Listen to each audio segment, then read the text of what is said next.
Okay, let me tell you, little cleanup thing. This is not intended for you to, if you, whatever you're doing in this business is working for you, you continue doing it. Just use this opportunity to fine tune whatever you're doing and get it better, okay?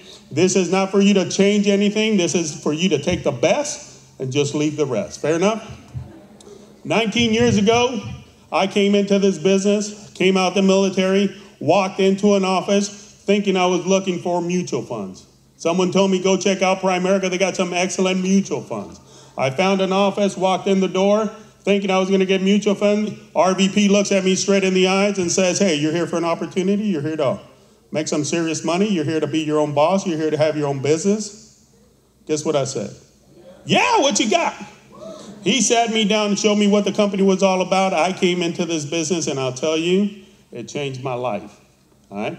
It changed my life, and thank God, I brought my wife over the next day, and I said, babe, you got to take a look at this thing, see if it's something for us. She came over. She looked at it, type of lady I have. She said, Ed, let's both do this. We got nothing to lose. And we came into this business, folks, and it changed our life. And I'm just happy to have her right here. There she is right there. Man, she's looking like $1 million. All right. But one of the things I used to do, I didn't know how the business worked. I used to sneak in people's meeting.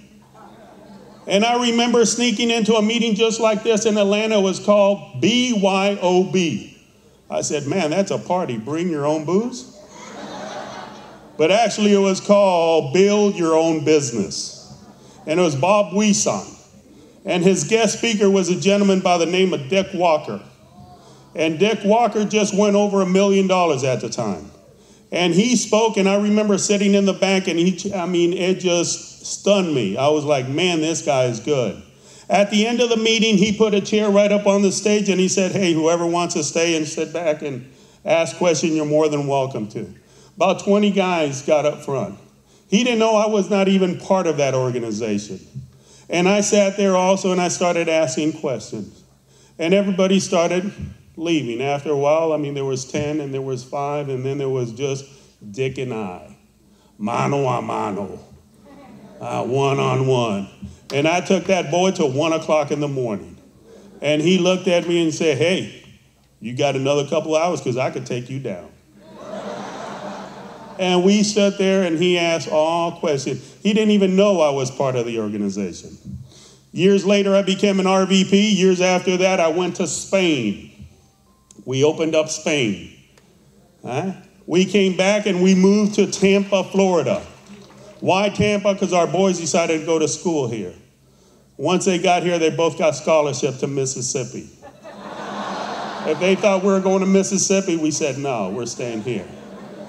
We stayed here, and I remember finding our first church. And we're in service one Sunday, and all of a sudden, someone tapped me on the shoulder. And I look back, and there's Dick Walker. And he says, welcome to our church. And boy, I'll tell you what, I have the privilege right now, not only is he one of my leaders, one of my mentors, but he's a dear friend. And I respect him so much. I have learned so much from him, and that's who we got here tonight. So without any further ado, let me present to you my great friend, my mentor, Dick Walker. Thank you, Ed. I'm not going to take much time. There were some scheduling snafus, and for the first time in my career in 34 years, I had double scheduled myself for a Primerica event, so I almost wasn't here. And I rearranged things so I could be here today and tonight. And boy, I am so glad. What a great day this has been, and it's going to get better. But this isn't about any of us. It's not about me or John or Brett or any of us. This is about you and the people that we have a chance to truly change their lives. Now that's an overworked cliche, but changing your life is something that most people would like to do because most people aren't real satisfied with where they're at. That doesn't mean they have a bad life. It just means they want something more. They want something different. They want something better. But the very nature of change is very, very difficult for most human beings because change means you have to do something other than what you've been doing. And if you've been doing it for a long time, you become comfortable doing it. So in order to change, you have to become uncomfortable. And I don't know many people that like to become uncomfortable. But I got news for you, and we've talked about it, and I really did not listen to John's message. I knew it was here, but I didn't listen to him. When I was telling Ed back there, I said, it's like I listened to John's message and took notes from what I was going to talk about. But I'm not changing what I'm going to talk about because it's what's important. Art only had one talk. It was 5 hours long, and he broke it up in 5 one-hour parts. I mean, and it's true. Some of us that have been around, where's Rita? Some of us that have been around, we've heard these talks over and over and over and over and over and over again. But it's because that's all there is to this business. So I made myself a couple of notes as I was sitting back here, and I want to go over a couple of them just to make sure that I don't miss anything. I'm thinking about the reason why some people don't make it in our business. One of the strongest emotions that you'll ever have in your life is fear. And there's all different kinds of reasons why we fear things. But there's something that is so unbelievably powerful, it conquers fear always, not occasionally, all the time. And it's faith. Now, you've got to believe in something. Now, you can talk about in a business, you can talk about in your spiritual life, you can talk about a relationship that you have with a loved one. You've got to have faith in something during your life, or you're probably going to have a very lonely, and I believe probably an unfulfilled life. So, if you think about this now, fear and faith can't live in the same heart. You can't be fearful and be faithful at the same time. It's not possible. I don't care how hard you try. It's impossible to be in that position. So if you had to make a choice, would you rather want to depend upon your faith, or would you rather depend upon the fear that you have? Now, it's okay to be motivated by where you're at because you don't want to stay there, but that's not fear. That's hope. There's a difference between the two. Human beings all want to get better. And during my during my career, which has been over half of my life, I've had people come to me, just like Gary Player one time. Gary Player had somebody come to him at a golf tournament one day after he just finished a round, or a pretty good round. And they said to him, Gary, I just want you to know, I've been watching you forever, and I'm a really great fan of yours, and I would do anything to be able to hit a golf ball like you. And he didn't say it in a bad or disdainful way, but he looked at him and he said, no, you wouldn't. The person looked at him and said, what do you mean, Gary? He said, well, let me tell you what I do. I get up about 6 in the morning, and I work out, and he's an exercise nut. And then I'd eat some breakfast, then I'd go to the driving range for about 2 hours and hit maybe 500 or 1,000 golf balls. Then I do a little bit of work around my ranch. He's from South Africa. Then I grab a little bit of something to eat. Then I go back out to the range. I hit another 1,000 balls. And sometimes I get blisters and they'll start bleeding. I said, what do you do then? He says, well, I go in the house and I wrap it up. I do something else for a little bit, calm down, let my hands calm down a little bit. Then I go back out and I hit more balls. And he says, I've been doing that for 35 years. See, I've been doing this for a long, long time. Now, I didn't work as hard after the first 4 or 5 years as I did in those first 4 or 5, but I worked harder than I thought it was possible for a human being to work. And Rita knows what I'm talking about, and those of us that have been around a long time, and if you talk to any of the millionaires in the business, almost without exception, there's a few exceptions, they're going to tell you that from the time they made a decision to go to RVP and got their RVP promotion, which means they collapsed time frames, tremendous amount of energy and effort in a short period of time. That's how you have an explosion. And you do that, and once you become an RVP, if you blow it out and go for it, for anywhere from 3 to 4 years, your life can be anything you want it to be. Anything. I am not a college graduate. I'm not a particularly smart guy intellectually, although I got a doctorate degree in hiring, training, and developing people. But listen, folks, you don't build winners. That is a misnomer. You find winners, and you attach yourself to them, and you be there for them.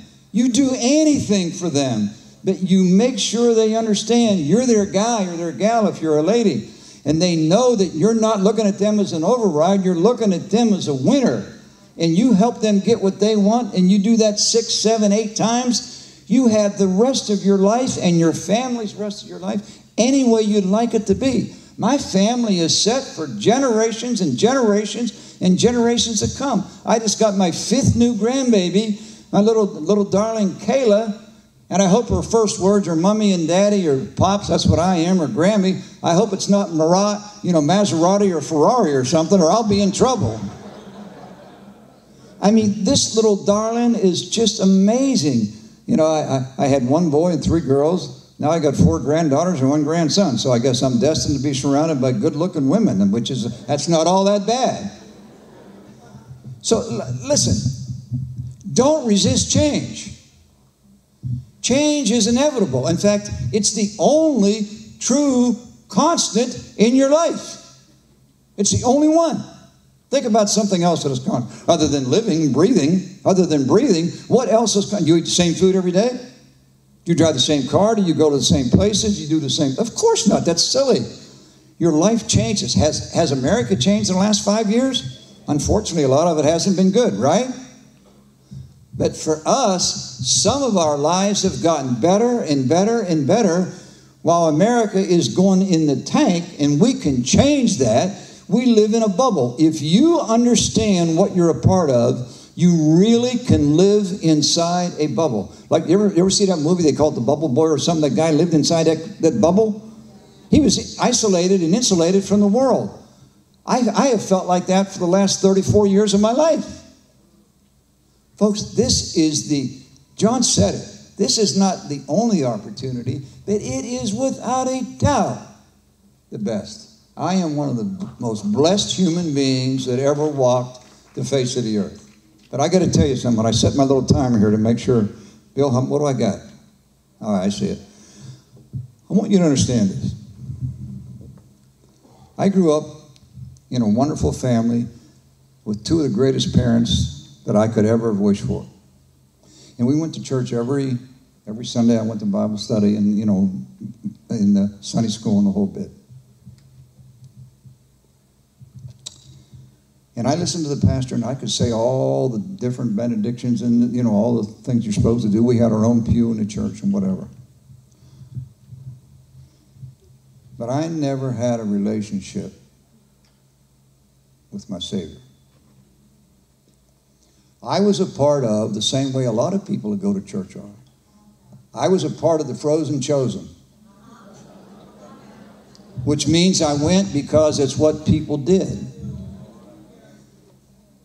But I'm not qualified, so I'm not going to talk. I'm not preaching. I was just trying to make an analogy here. This is like a little parable. I want you to really think about this.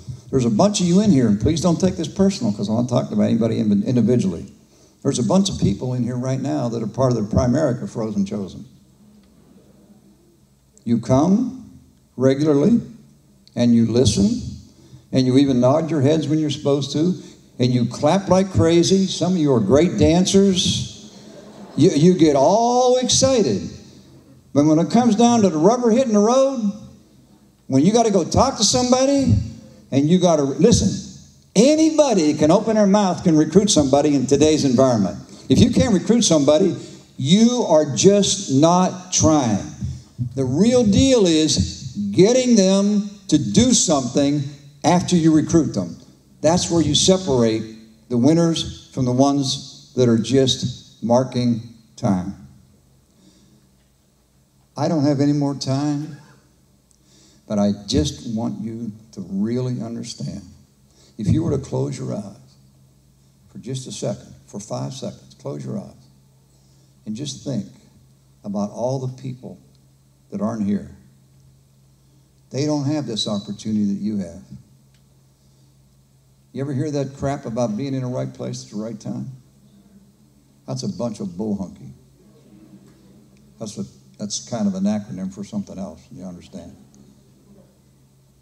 Being in the right place at the right time could be dumb luck. Understanding you're there is the second part of that equation. You got to understand you're in the right place at the right time. I hope you all did, because a bunch of you traveled a great distance to be here. It'd be silly for you to come this far without understanding what you're a part of. But don't take it wrong. You really don't. Some of you don't.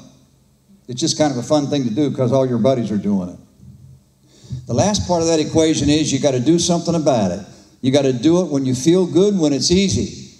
You got to do it when you don't feel good, when your best guy quits, when you just got a bunch of chargebacks, when things aren't going good, when the enemy's coming after you and they're trying to run you out of business. In the state of Florida here, they tried to ramrod us, legislate us, do everything in the world to put us out of business, just like they did in Alabama, just like they did in Georgia, just like they did in Mississippi.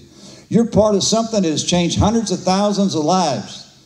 Your life and your family's life can change if you are willing to change. You're not where you're at because that's the decisions that you have made up till now.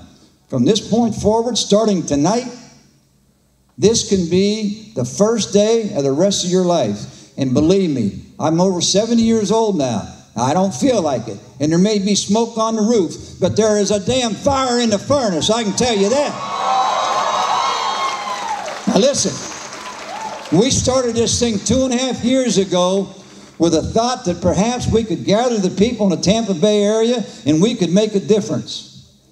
And a couple schools ago, Johnny and Brett and that team came to join us. The bar has been raised. This is a new dawning and a new age, and more of the same is no longer the name of the game. It's time to get after it, to be all in, and to go for it.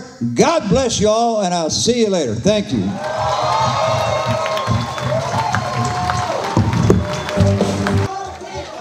There you go. Thank you, Dick. That was absolutely phenomenal. Man, my day is made. My son just showed up.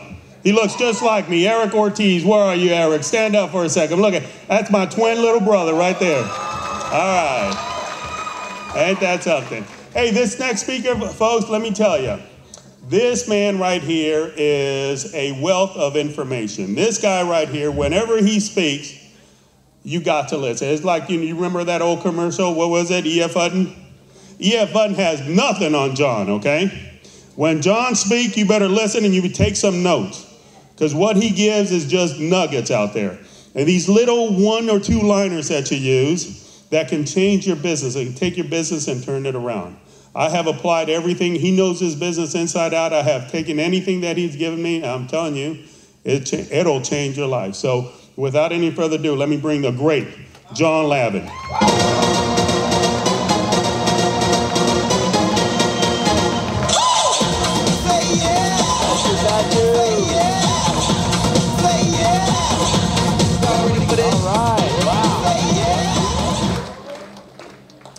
Good evening, Tampa.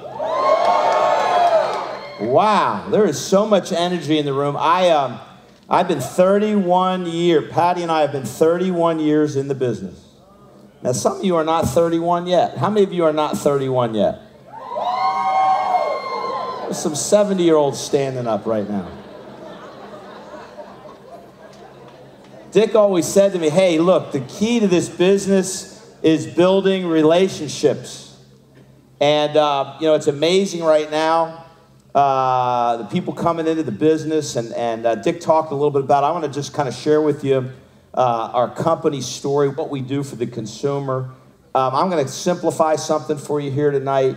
When I came into the business, this is a unique school because we've got the 3 largest recruiting base shops in the country all attending one event, okay?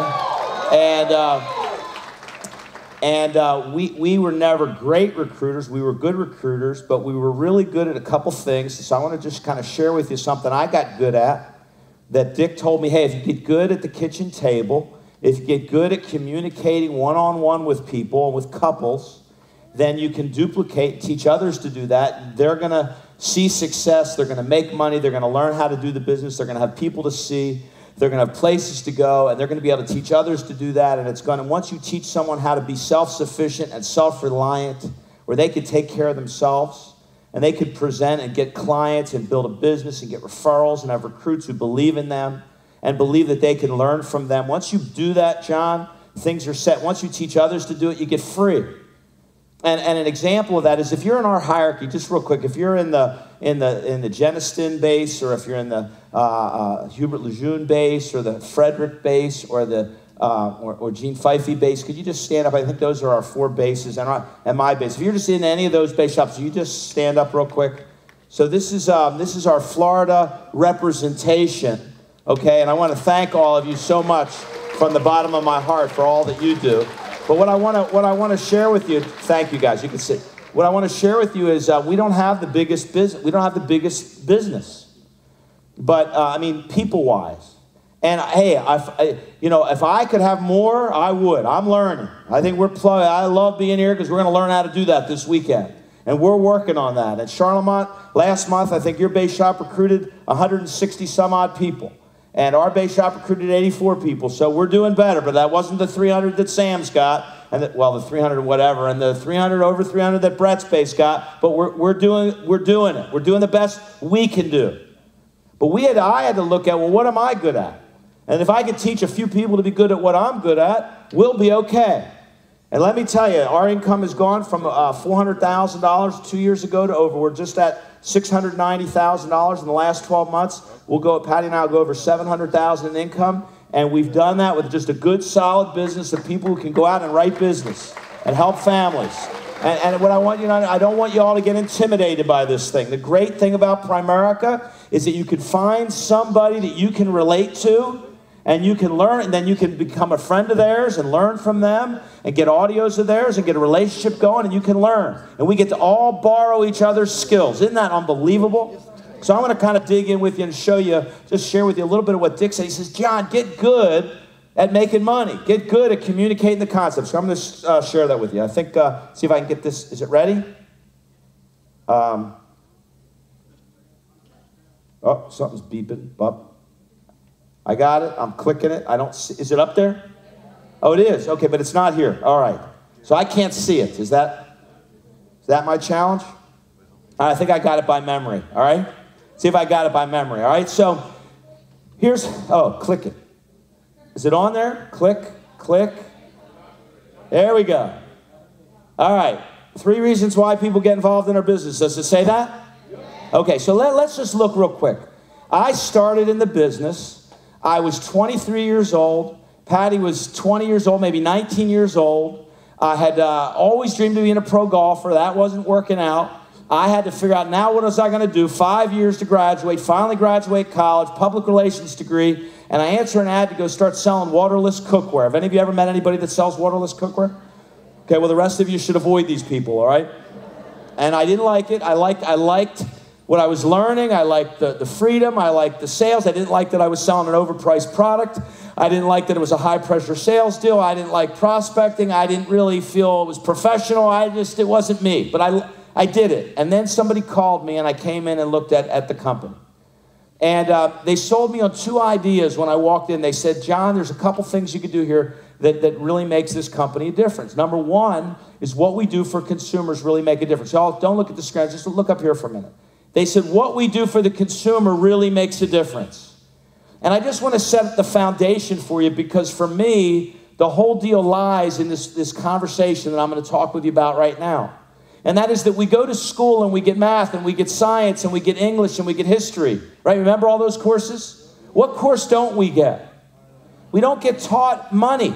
We don't get taught Money 101 or Personal Finance 101 or how to win the money game or how not to be broke at age 65, right? I mean, how many of you, I'm curious, how many of you in this room have ever had a class, a course, a curriculum in the subject of you winning the money game? Personal finance. Raise your hand real quick if you had that. No, there's got 1, 2, 3, I see maybe 5 or 6 hands. Now, how many of you remember taking algebra? Not remember algebra. Taking algebra. All right, honestly. How many of you use longhand, other than the students that are here, you use longhand algebra on a regular basis? Because I don't know about you, I use a calculator. You know. So we have years of algebra. No one's using it. Few. This one gentleman, thank you. I'm glad our education system has assisted you in your life. All right. Years of stuff we don't use, but the course that we really need, one of the courses we need, winning the money game, no one's taught. What's up with that? So that was said to me somewhere way back when I was 23 years old. And they said, you know, in business, the key is to find a need and fill the need. Find what people want and need and fill the need, and what happens to you? If you find what people need and you can provide it for them, what happens to you? Yeah, you can make some money. And as long as that need never runs out, how long do you make money? All right, so this was a no-brainer for me. I said, well, I never taught about money. If they're teaching people about money, if they're helping people with money, if they're helping people win the money game, if they're helping people, you know, learn about the basic rules of winning, the financial game, that just made sense to me. I didn't know anything about it. I wasn't good in finance. I dropped out of the business school, got a public relations degree, but they said I didn't need to be good at all that. They said, John, look, if you're the kind of person who's always, you don't like, there's three basic people that like what we're doing, kind of things that attract people. One is the person that wakes up in the morning not excited about what they do every day, and they go to work, and they're every day they're thinking, I've got to do something different. I've got to find an option. I've got to develop a choice. This is not working. There's a whole group of people out there like that. There's another group of people who love what they do, but they don't make enough money. And so they're always doing things on the side to make more money. Or they're very motivated and they always have part-time jobs to make more money. And then there's another group of people that just hate working for other people. The idea of having somebody else dictate and control their lives and tell them what to do and when to do it and where to do it and how to do it is repulsive to them. And they said that the solution is to be my own boss, to own my own business. Now, can you all see where most people would be interested in at least one of those things? Okay, so when you're looking at Primerica, you have to understand that's what we offer. Now, there's a guy out there named Robert Kiyosaki. And Robert Kiyosaki, many of you have heard of Robert Kiyosaki. How many of you have read Rich Dad, Poor Dad, or you're familiar with the cash flow quadrant? Okay, most of you are. But let me just kind of hit this fast, because to me, this really hit me because it made so much sense as to why Primerica was the only choice for most people when it came to developing an option. See, Kiyosaki talks about how we earn our money. And he said, look, if we really went around the room right now, we did a poll, and we said, okay, what do you really want in life? What's really important to you in your life? What are the things that you would list out that would give you a better quality of life? We would get time and money. We'd get that quickly. If we all had more time to do things we wanted, that would be better. If we had more money to do the things we wanted, that would be good. And then obviously you have your spirituality, you've got your relationships, and you've got your health. There's probably some other things, but basically those are the things that would give us a better quality of life. But when it comes to the subject of time and money, Kiyosaki said those two, if you've got more time and more money, then you got some options in the other areas. So let's look at that. So how do we make our money? We all have to choose. Every one of us in this room have to figure out how are we going to earn our money. He said most people make money as employees. See, our school system's completely designed to say, go to school, get good grades, graduate high school, then go to college and get a degree, and then go out and get a good job with benefits, right? And then if you're really smart, what you'll do is you'll get another degree, you'll get them to pay for it, and then you'll get more pay, and you can work for 40 years, and everything's going to work out. How's that program working for most people? And I'm not going to go there because Brett will do a plenty good job at it. But the reality is, it's not working out for most people. Employees, basically, he said, most people are trained to become employees. The employees paid a position, not a person. And just a quick story. Patty and I are just experiencing, we've always wanted our kids, if they wanted to get in the business, Our daughter just graduated college. She went to the University of Massachusetts. She has a communications degree, and she had this dream of getting a job in New York City, and so she got a job. She had 2 job offers, and she took the job that she really wanted in New York City. She had done an internship there, and so she thought she really liked it. It's in the entertainment field. She's very excited, and she says, well, Dad, I took this job in New York City, so I need somewhere to live. Well, living in New York City, first off, the job is paying about $30,000 a year, and it costs about $30,000 a year to have an apartment in New York City. So she found a roommate, and they got an apartment, and when it was all done, we split and it was still $1,500. Well, her take-home is $2,000. So mom and dad, fortunately for this business, that's not a problem. If that's our daughter's dream, to live and experience New York City. And in the back of my mind, I kept thinking, I want her in Primerica. We need her in Primerica. I need her in but that's her decision.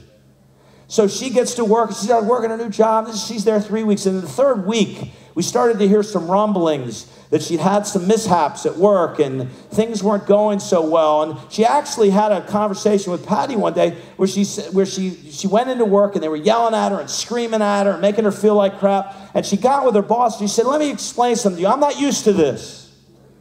I'm brought up in an environment with love and encouragement and where people believe in others and they try to make people feel special.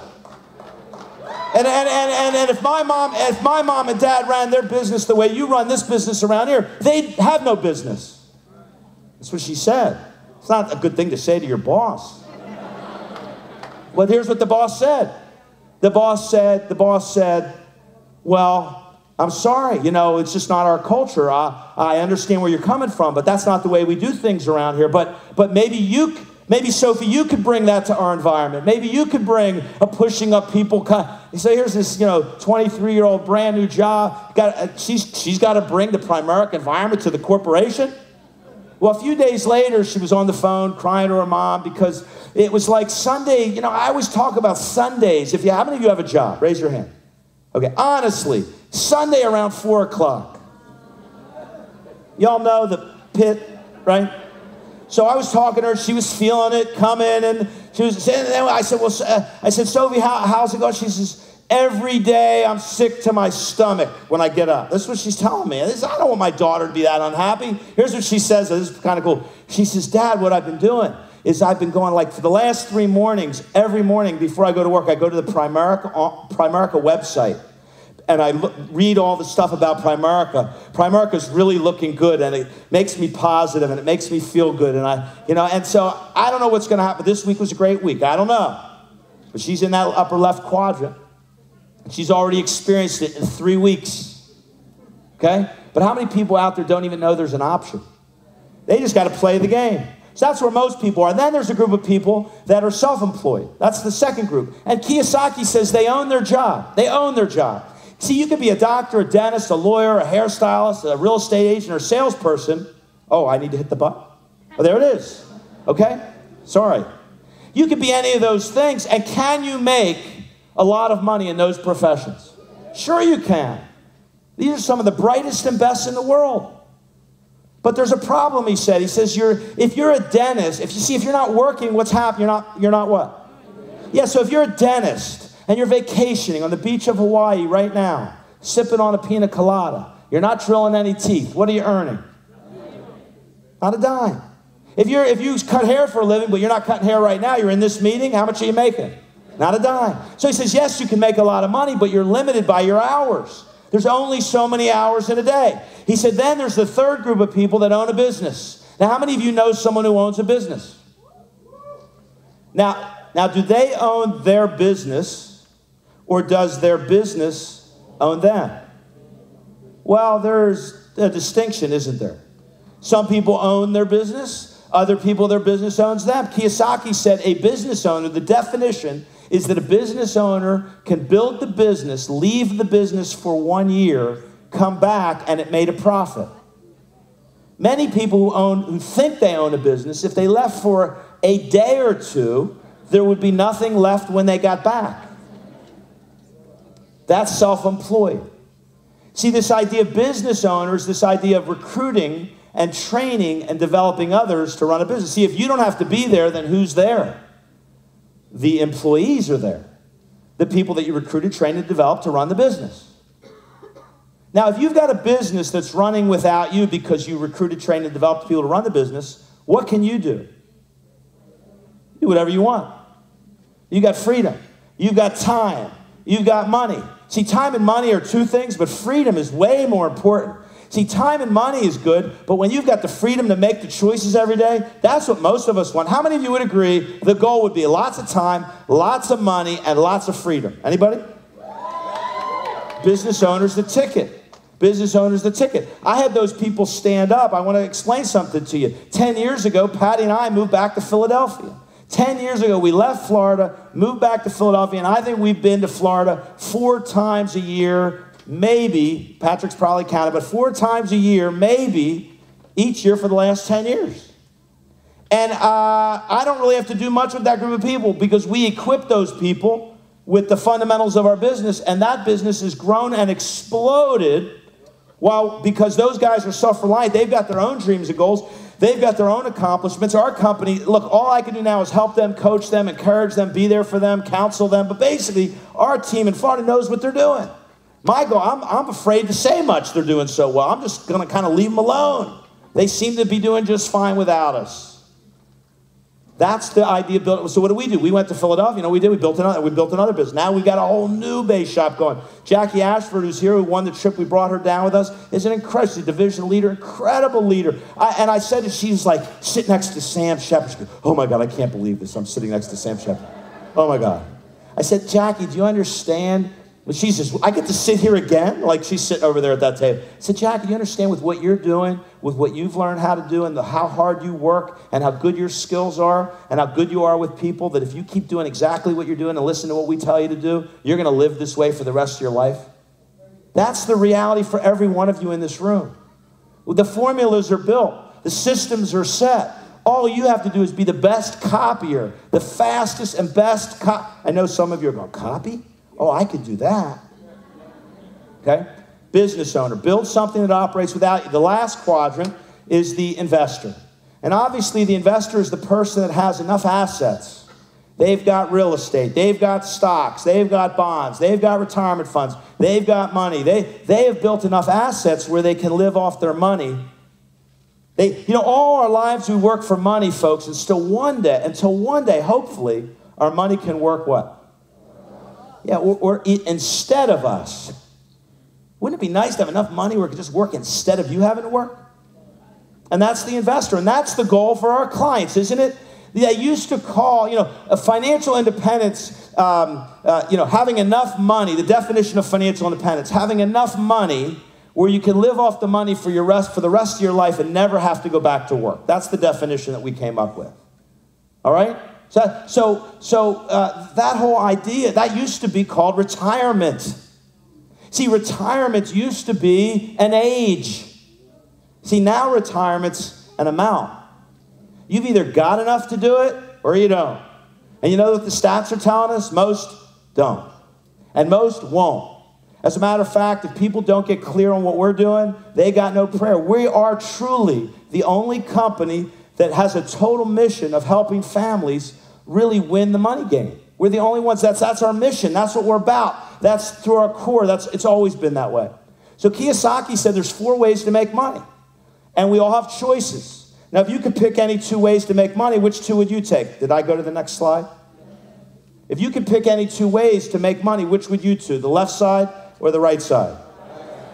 And by the way, when I ask that question, everybody says the same thing. If you went to 10 people right now and showed them the same presentation, what are they going to tell you? Right side. Where are most people? Where are you?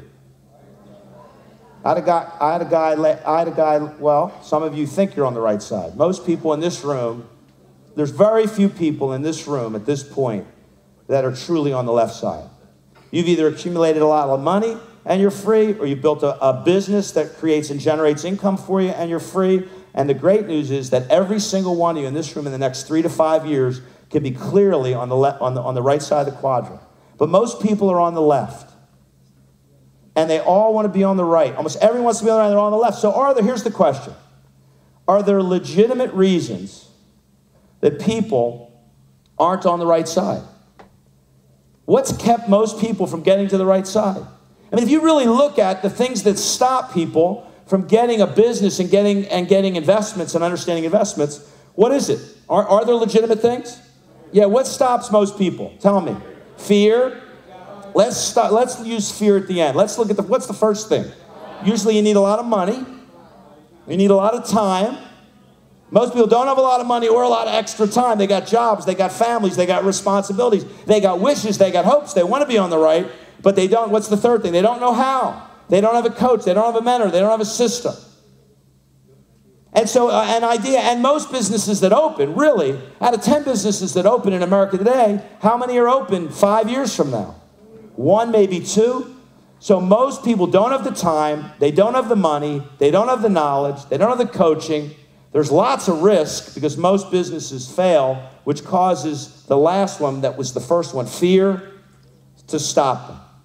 So most of us only, now listen y'all, stay with me. Most people only ever hope to do it.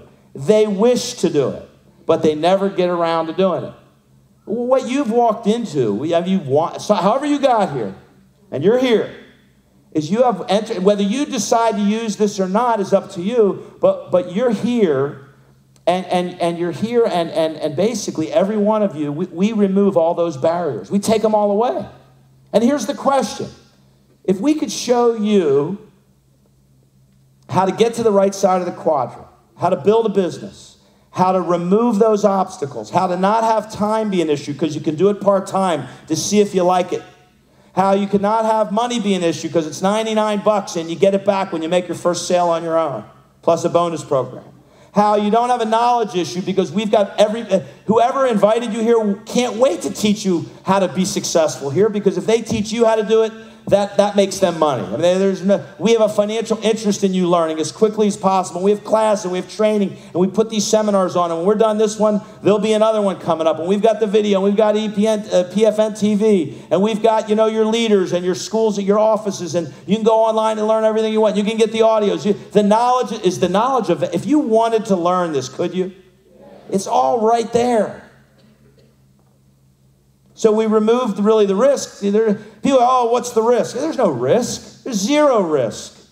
The worst thing that happens, worst case, is you come in here, hang around us for a little while, get a clearer understanding of how money works, learn how not to get ripped off by the insurance companies, by the banks, credit card companies, and mortgage companies, learn some basic principles of investing. Maybe if you really stick around a little long, you get some licenses, you get some experience, and if it didn't work out, you take away from this experience a positive group of people that are excited going somewhere, doing something big, and you've learned how to win the money game yourself. That's the worst case scenario. Best case, change your life forever. Get totally free. Look, ladies and gentlemen, here's the reality.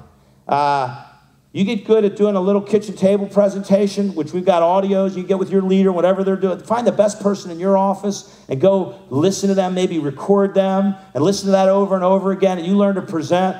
You get your licenses and you do those things. And then you commit to learning it in a simple way where you can recruit somebody and develop and train them to do the same thing. And you work with those people and teach those people and pour your heart and soul into those people. And literally reproduce yourself. Get somebody else who's as good as you. Find somebody who's willing to do the work, to put the time in. And let me explain to you what's happening here. I mean, here's the bottom line of it all. We've got an incredible team, and now we've got a great base shop, and we're getting ready to produce a bunch of vice presidents. They're going to the position of vice president with one goal in mind, and that's coming out, making $150,000 to $200,000 their first year as a vice president. That's the mindset in our base. That's what we've worked hard on. That's what Dick promised me. He says, John, if you do it right and you build enough direct with people direct to you, you can't lose. See, folks, if you wanted to build a $50,000 a year income for the rest of your life, if you wanted to put investments in place that would yield you 50 grand a year no matter what, statistically they say that if you accumulated $1 million, you could safely take 5% of that a year, or you could take $50,000 a year out of that and never run out of money. Okay, that's the goal, $1 million.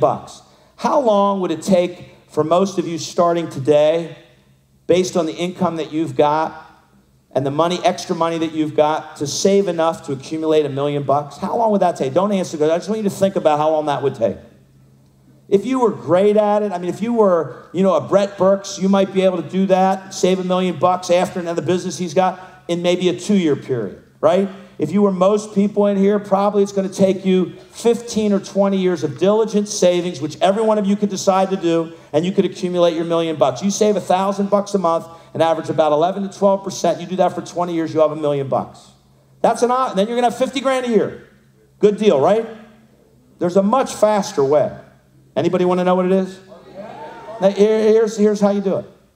You get to RVP, step 1. And then you develop a vice president. You bring somebody on board and you teach that person, show that person, encourage that person, put them in the environment, you pour your heart into them, and you get them to a point where they're making $100,000 a year. So you develop somebody who's got one of these rings. And what that equates to you, if you're their vice president, is a passive income of $50,000 a year in overrides as a result of the business that they produce. So if you produce somebody who makes $200,000 a year, that's $100,000 for you. If you develop a frontline vice president who makes $300,000 a year, that's how much? $150,000 a year. So how long would it take? Merlene Pascal came in. Merlene, where are you? Merlene came into the business. I'm not sure where. There she is. Merlene came in. How long from day 1 to vice president? 21 months. So Hubert Lejeune poured hey, Hubert Lejeune got with Merlene. Merlene was coachable, and Hubert taught Merlene what Hubert knew how to do, which was to present, close business, get referrals, book appointments, present, close business, get referrals, make appointments, and present. That's what he taught her. And now she's well on track to $100,000 her first year as a vice president. 21 months it took for Hubert to develop. Merlene's still working with Merlene, but now Merlene, when she's at $100,000, that's $50,000 a year for the Lejeune family. 21 months. Let's say it took 3 to 4 years. Let's say it took 5 years. And for every 5 years of investment that you put in a person, you develop that $50,000 residual. That's equivalent to $1 million. Now you tell me what's easier. Finding somebody in America today who wants to win and pouring your heart and soul into them and teaching them and putting them in this environment and developing a $100,000 earner that develops you $50,000 a year, or going and saving enough to accumulate $1 million. You tell me which one's going to be a little simpler, a little bit more realistic, a lot more exciting, and to know that you're just a few years away from what's equivalent to $1 million saved. And now if you do that and save the $1 million, you get free. Then you're on the right side of the quadrant. Y'all with me? So we want to challenge you. Patty and I are pumped up. We're getting ready to get our 7th diamond, and it's going like this. And now, Sam, I relate to everything you said because it's been a roller coaster. It never goes straight up. But here's what they say. When the going's good, you better get all you can get. And I'm going to tell you, I've been here a long time, 31 years. Patty and I have never seen it this good. I've never seen everything is lined up. The economy is lined up. Things are bad out there for the world. Makes it better for us because people are hurting and they need some hope. They need a place to go. They need a place where they can make some darn money and learn how to make their money work better. So we got an unbelievable business opportunity. We've got an unbelievable company that will give us everything we want. We're free from any corporation, right? And we've got an unbelievable environment and system that you can plug into and use. All you've got to do is make a decision to go get yours, okay? Is that a deal? So we love you guys, we appreciate you, and we'll look forward to spending more time with you tomorrow. Thank you. All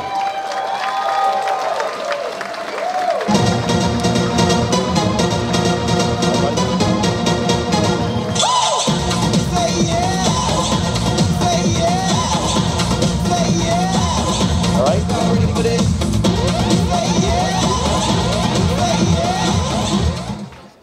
Can you hear me now? Hey, was he good? Was I right?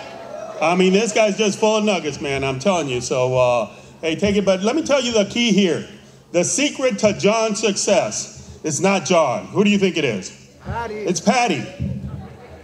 That's our secret weapon, guys. I'm telling you, behind every successful person is what? It's a beautiful lady and a surprise mother-in-law. That's the way it is, okay? But let me tell you the key. You want to keep your lady happy? Because if mama ain't happy, ain't nobody happy, am I right? That's the future. But if you want to keep mama happy, who do you need to keep happy before her? Her kids. keep the kids happy and mama's happy, and if mama happy, you're happy too. I'm so blessed right now. I presented you my little brother, my son. I got my other son back there. I just saw him a little while ago. There he is back there. Look at him. Hey. But listen, that's why I invest in keeping my kids happy, because if they're happy, mama's happy, and I'm happy. So that's why they're always asking for stuff. But that's all right. Hey guys, this next person that I'm going to bring up, very impressive. This young man, last month he recruited 162 people in his base. Number 3 in the company, number 3 in the country. Folks, a few months ago, recruiting over 100 people was something big. And for some reason, something special is happening in the company right now. I mean, we're just breaking record after record. And this young man came into this business. He's going to share his story. But I know that his success is also his secret weapon, which is Marlene. You know, but I would like to present the great Charlemont Jeniston. So without any... Wow. Very excited to be here. Thank you so much, guys. We are very excited to be here. Naboulé!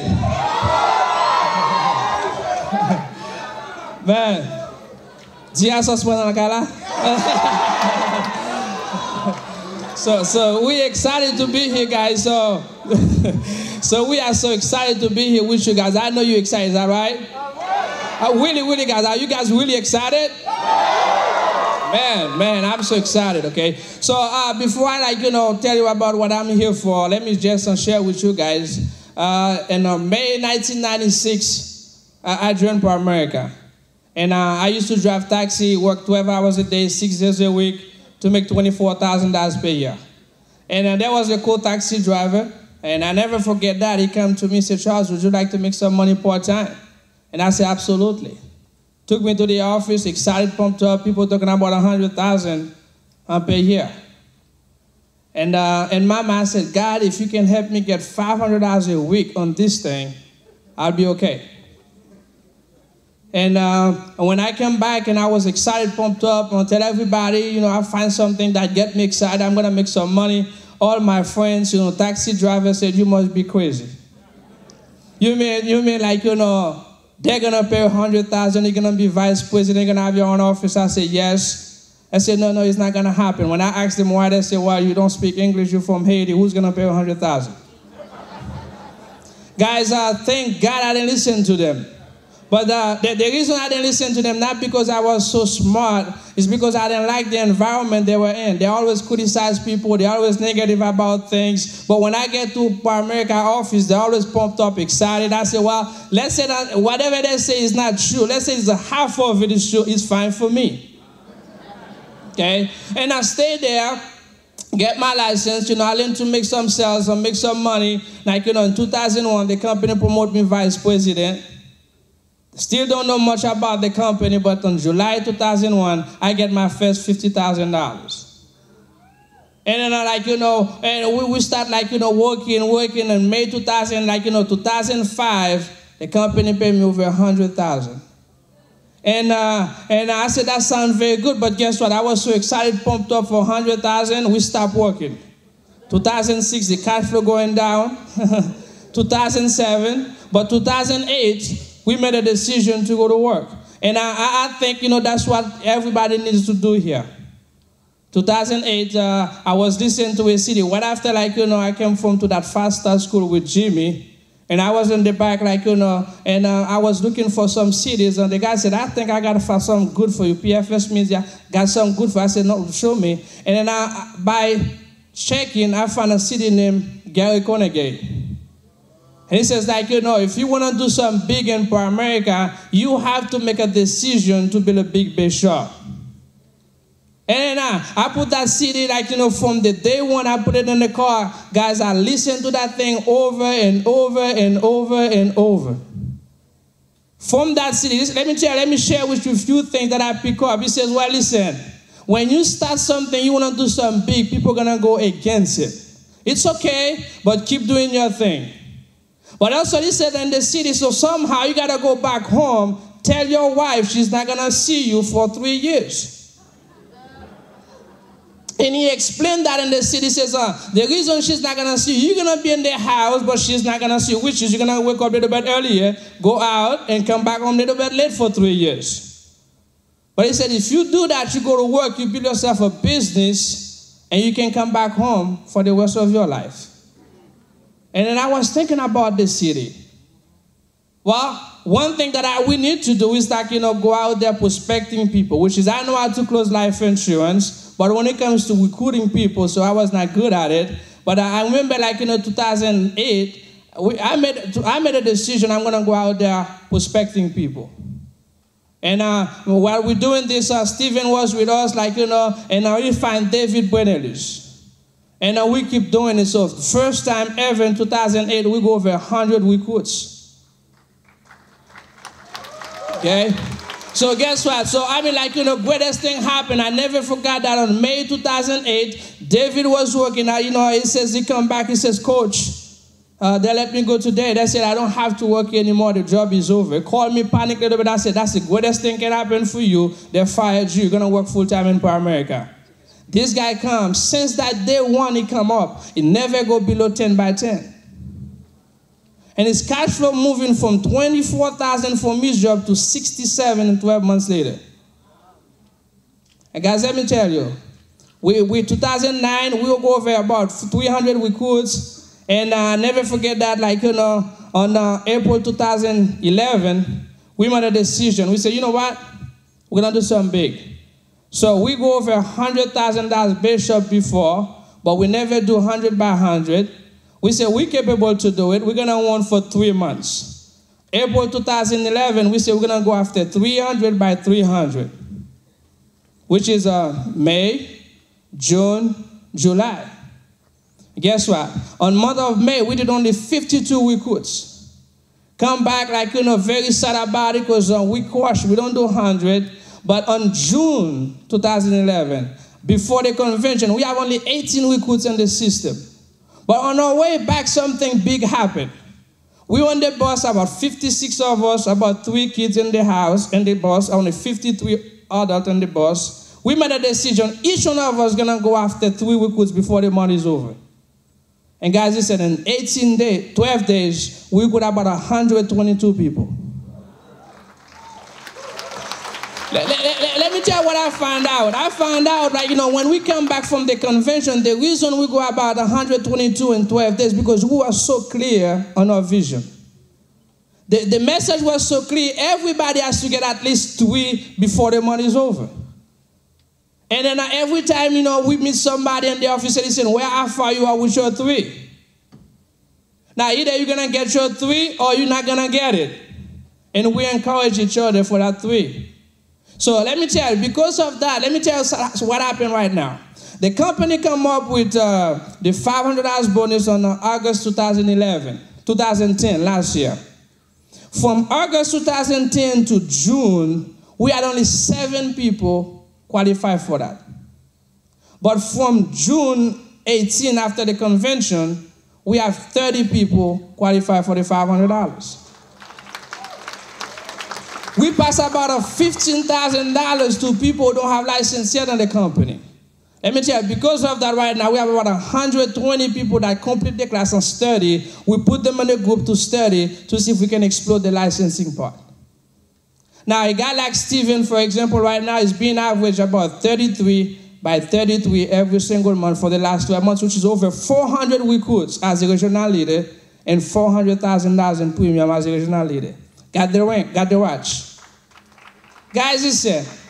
What I found out in America is this. Somebody has to make a decision to go to work. Is that right? Now, sometimes, we hope somebody else can go ahead and do it. But I'm here to let you know, you are the one who's supposed to start it. And if you do start it, you go to work, you start making some noise about it, somebody's going to follow you. And you don't need to have about 100 people believe in yourself on you yet. You don't need to have about 100 people buying your system yet. All you need right now, you need only 3 people, 4 people believe. in your system. And I think if you do have that, you can fight. Guys, I mean, like, these things don't prove it. You could have, like, yeah, it's great to have thousands of people. So I know some people come in and do it in 6 months or a year, 2 years. That's great. But from my background, from where I came from, I have to learn a lot of stuff. I mean, seriously, a lot of stuff before I can know how to make some money. Is that right? So now, my message to you is this. If you are here for last 2 years, 3 years, things not cracking for you yet, do not give up. It's going to happen. But you got to keep doing your stuff.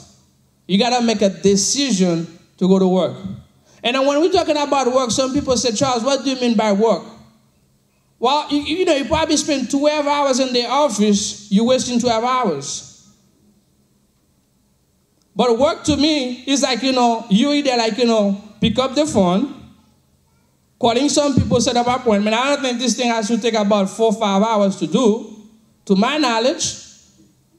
Because if you want to set up about 10, 15 appointments, this is like, less than 2 hours you can do that.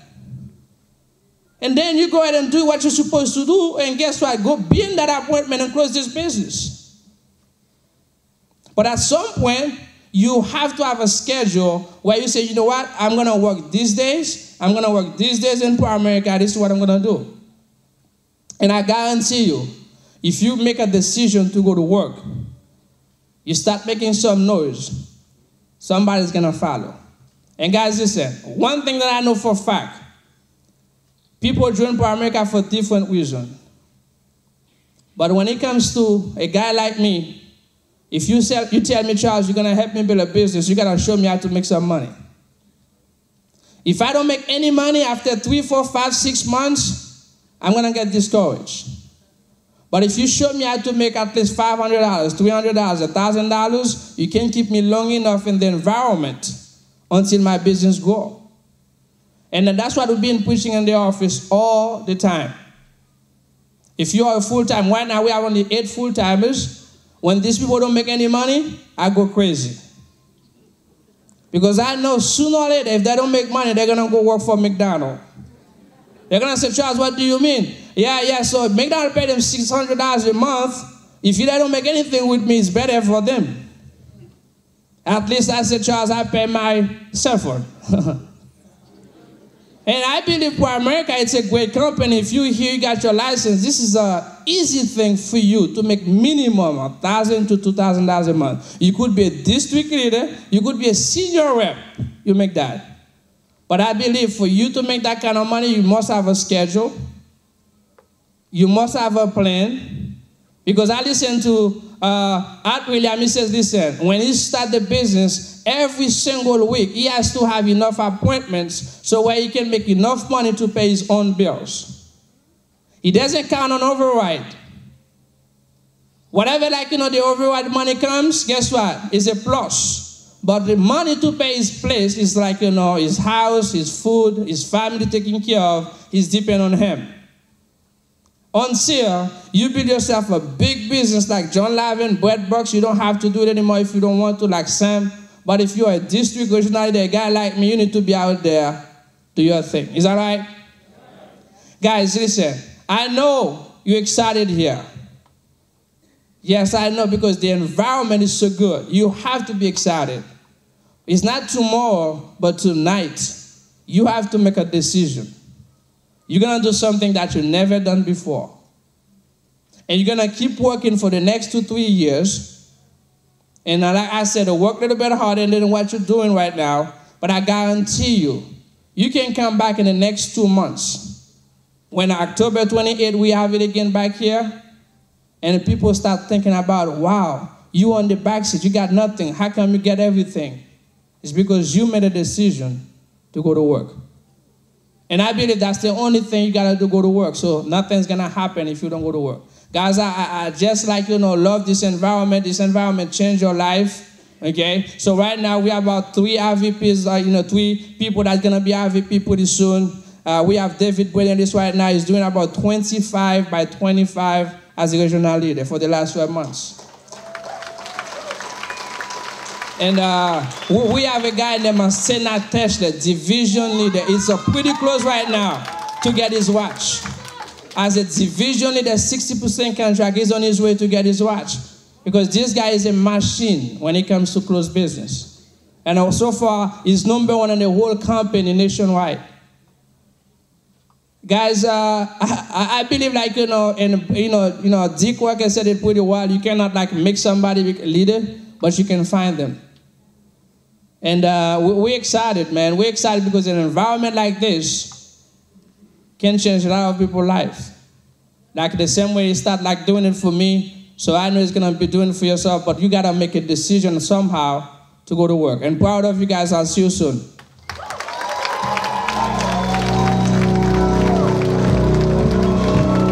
We're going to start at that end, and RVPs, 5 seconds. I want you to say your name and what your previous career is, and pass the mic.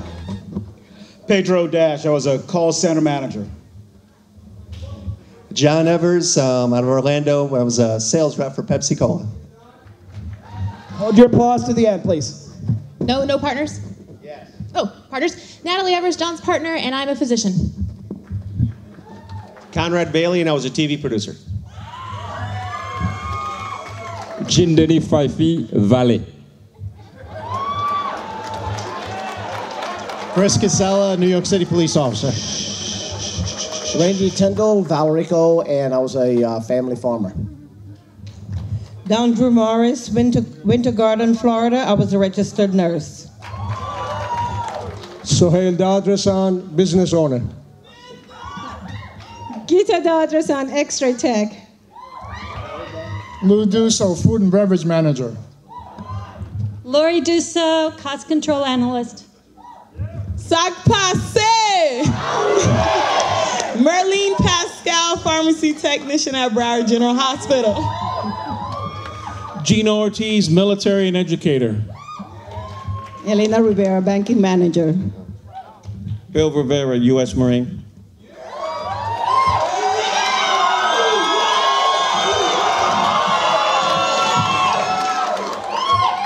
Ralph Allen, college student.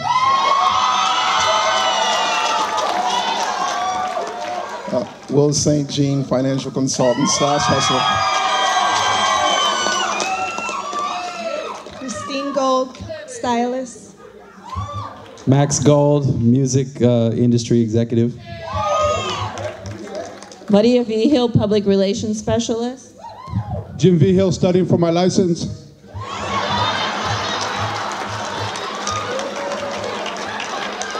Laurie Oates, former corporate trainer. Dave Oates, partner, business owner. Pat Dunn, do mostly nothing in the golf business. Brett Birch, student.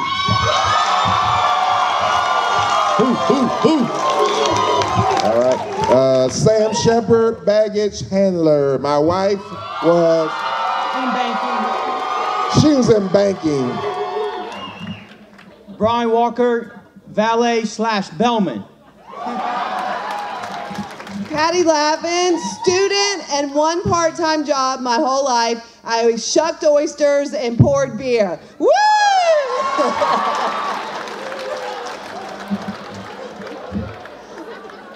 Molly and Jeniston, retail managers.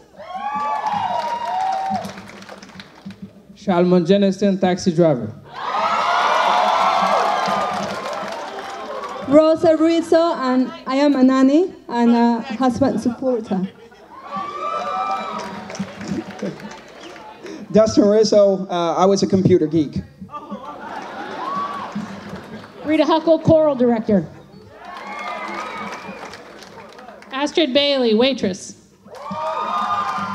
John Lavin, wannabe golfer, cookware sales. Kevin Lay, automotive technician. Emma Lay, hairdresser. Omar Morales, bellboy for Wyndham Hotels. Lynn Henry, toy and doll designer. Rich Henry, home stereo installer. Andrea Burks, marketing. Yvonne Ortiz, U.S. Army. Hooah! Ed Ortiz, Army Major Helicopter Pilot. Hoorah! Hubert Lejeune, security guard without a gun.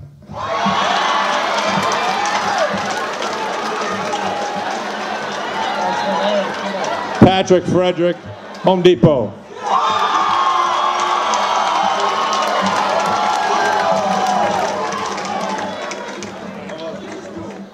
Any Latino in the house? All right. Jesus Anoja, engineer.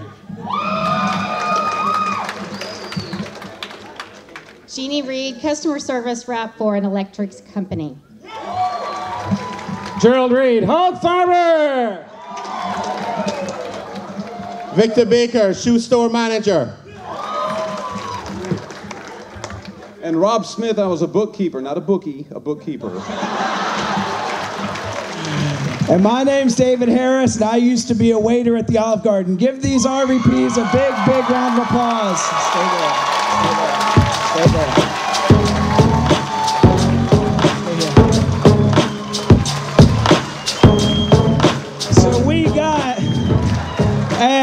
So we've got from computer geeks to students to some military guys to hog farmers. Anyone can be a regional vice president in this company, and we're very, very proud of these RVPs. But tonight, we get to do something special. We get to welcome a new regional vice president into our ranks. And to help us do that, I'm going to hand it over to Senior National Sales Director, Mr. Dick Walker.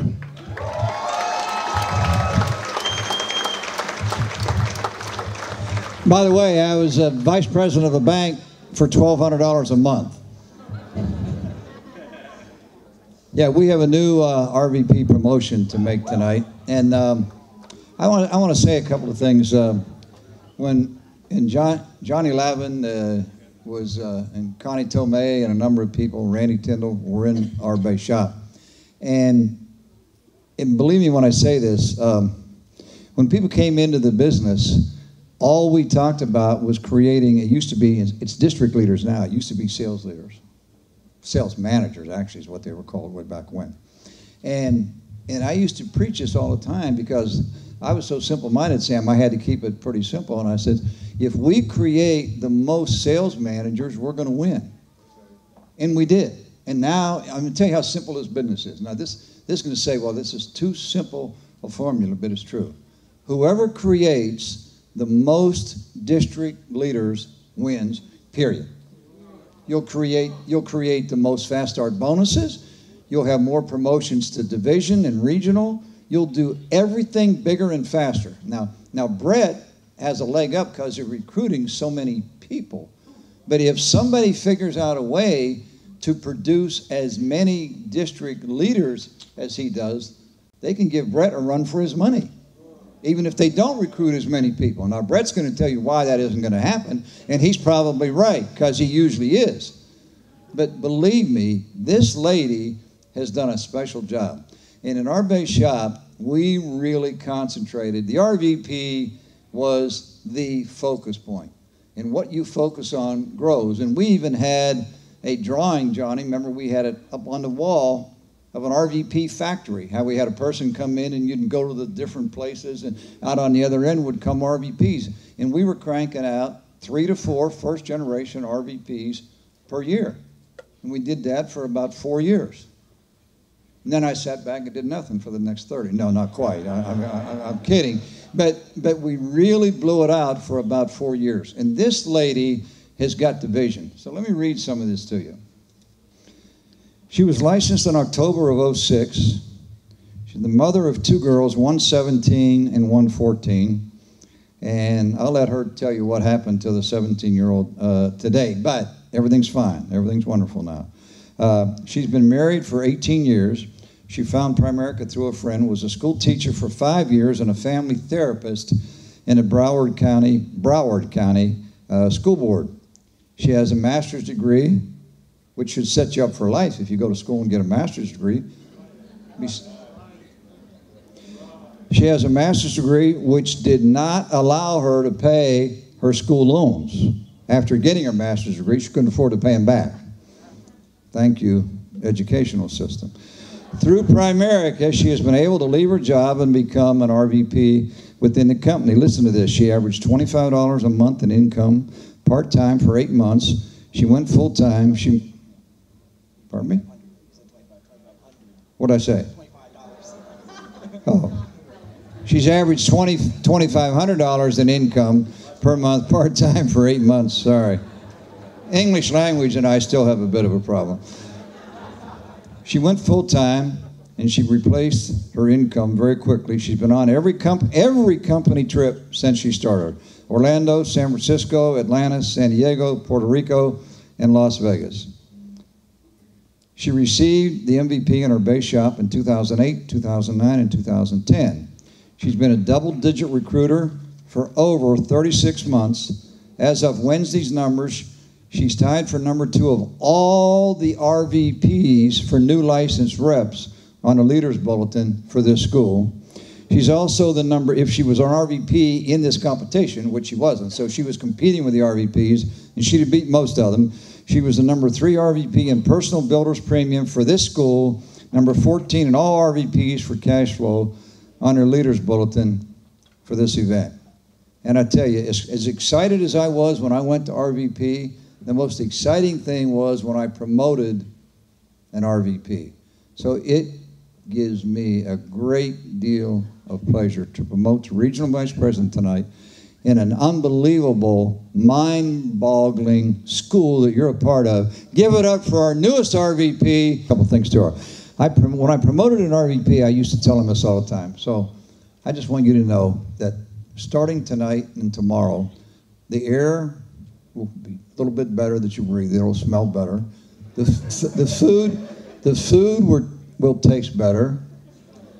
And if you and your buddy here, your roommate Linzel, I mean, he's her husband of 18 years. If you should happen to cohabitate, it'll be better. I mean, everything is going to be better starting from now on.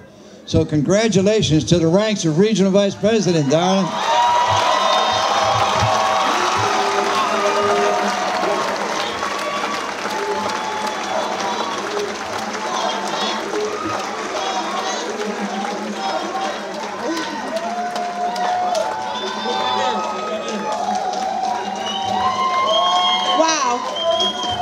Hello, okay.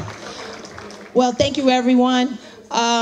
This has definitely been a dream come true, pushing and striving, and I have all kinds of goals and dreams. I ran into a little fluke, and I'm just saying this for the new people in here because that is my focus. Today on the way here, I got a phone call about my 17-year-old. We just took her to college over at Florida Tech over in Melbourne, and we got a call that she was on the floor either having a seizure or she was having a panic attack. And I'm in the car, and the car's like still, because I'm on Alligator Alley. That's what we call it, 75 over there. And I'm looking at my husband. I'm like, okay, well, what do we do? So they told us that she was going to be okay, and she went to the hospital. She was talking to me. She's like, Mom, don't come, go. You can't miss, no excuses. Now she's crying. And so because they do the business with me. And I'm just saying this to you, there are no excuses. Every RVP promotion is different. You can't look at anybody else and say, wow, look at this, or how did you do that? It's not about when, it's about how. And whatever decisions you make, go for it. And that's what we've decided to do.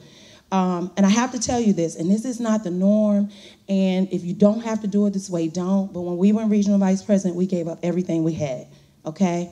And in the last 2 months, I recruited my best friend, who they are now division leaders. We have double-digit recruited. We have like 6 licenses already. So I'm so excited about that. And it's not, leaders aren't made there, found. So I am super excited about this. Thank you so much. One good thing about Primerica is you can go anywhere. This is not even my hierarchy, okay?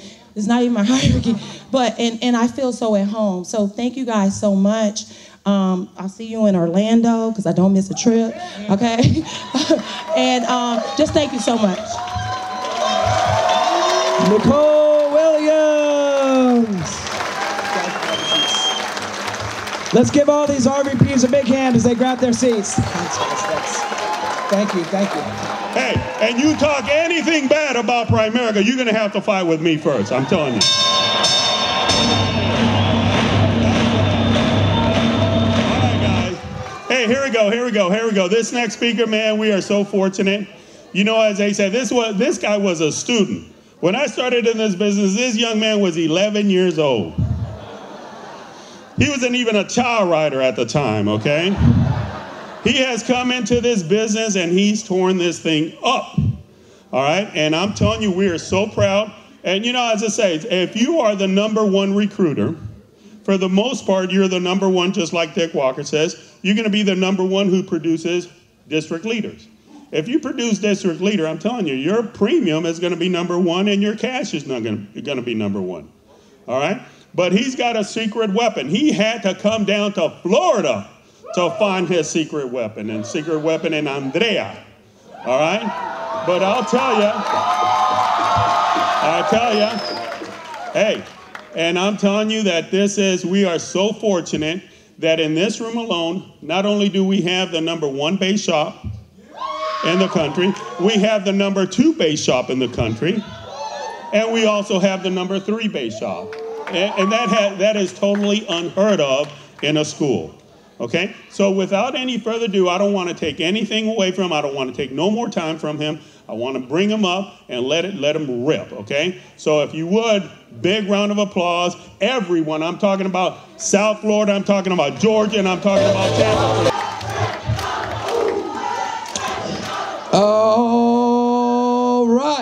All right, love you too, baby. All right. Hey, good evening. How's everybody doing? All right, good.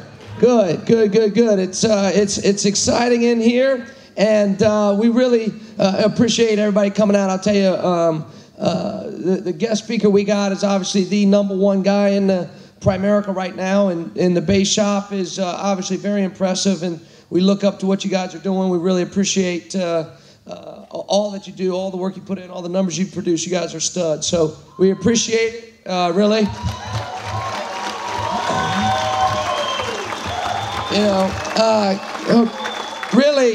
I think the biggest respect or homage you can pay is to compete, against each other, and you guys are right there. So we really appreciate that, and obviously.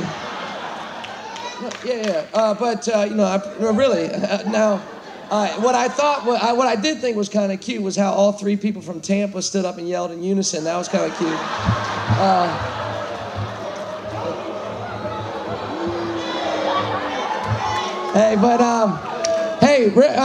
Real quick, to give an idea about myself, I was born and raised in Washington, D.C., Northern Virginia area, and growing up, I think, just like everybody else, I wanted to be somebody, and it really was a fear. I was afraid to grow up and do the same thing over and over and actually have no purpose, because I don't know if it's DC or if it's the Northeast probably, there's so many suits, there's so many corporate puppets. I saw everybody I knew, all the older men in my life would wake up at the exact same time every day. They'd get into the car, and see in the Northeast it's cold, and so you'd have to turn the car on, then you'd run back into the house.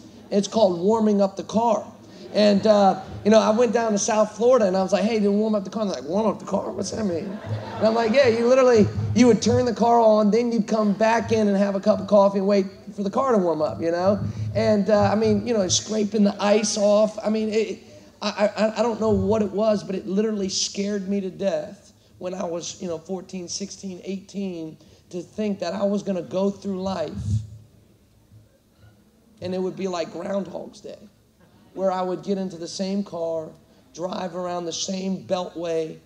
The traffic in D.C. is terrible, so you spend an hour and a half in traffic every day, there and back, a total of 2.5, 3 hours of your life every day sitting in traffic. You go into the same office to sit behind the same computer and do the same stuff, and then come home in the same traffic patterns to to get home just at the exact same time, to have the same dinner, to watch the same show, take a shower, and do it all over again. You know, in D.C., we called it the 40-40-40 or 50-50 and 50. You work 50 hours a week for 50 years of your life for $50,000 a year. And I'm telling, I mean, I was scared to death of it. And obviously, my first love was basketball. Ever since I touched basketball, I loved it. And so that's what I did. I ate, slept, drank basketball. I mean, literally, ever since I was on creatine when I was 13, what I ate was revolved around basketball. You know, I was a real skinny kid, and they always had me, you know, eating peanut butter sandwiches throughout the day. I'd literally eat cereal with my left hand, open doors with my left hand, brush teeth with my left hand so that I could be coordinated in both hands. And literally what I did was for basketball. And so not in an obsessive, crazy way, but that gave me direction. It gave me passion. It gave me competition. It gave me motivation to get better. And then I lost that. And the truth is, like Yogi Berra said, is if you don't know where you're going, you might end up somewhere else. See, the people that get into trouble, the kids that get into trouble in high school are the ones that have no direction. They have no goal. They have no purpose. So why not go get in trouble? There's nothing else to do. There's nowhere else I'm going, right? But if you have a goal, if you're going somewhere, then you're not going to get caught up in the riffraff. And that's why, you know, having these goals is so important. A lot of times people come in, they've never set a goal in their life, and then, oh, goals are corny. No, goal is a direction. That's what it is. It's a destination. Where are you planning on ending up?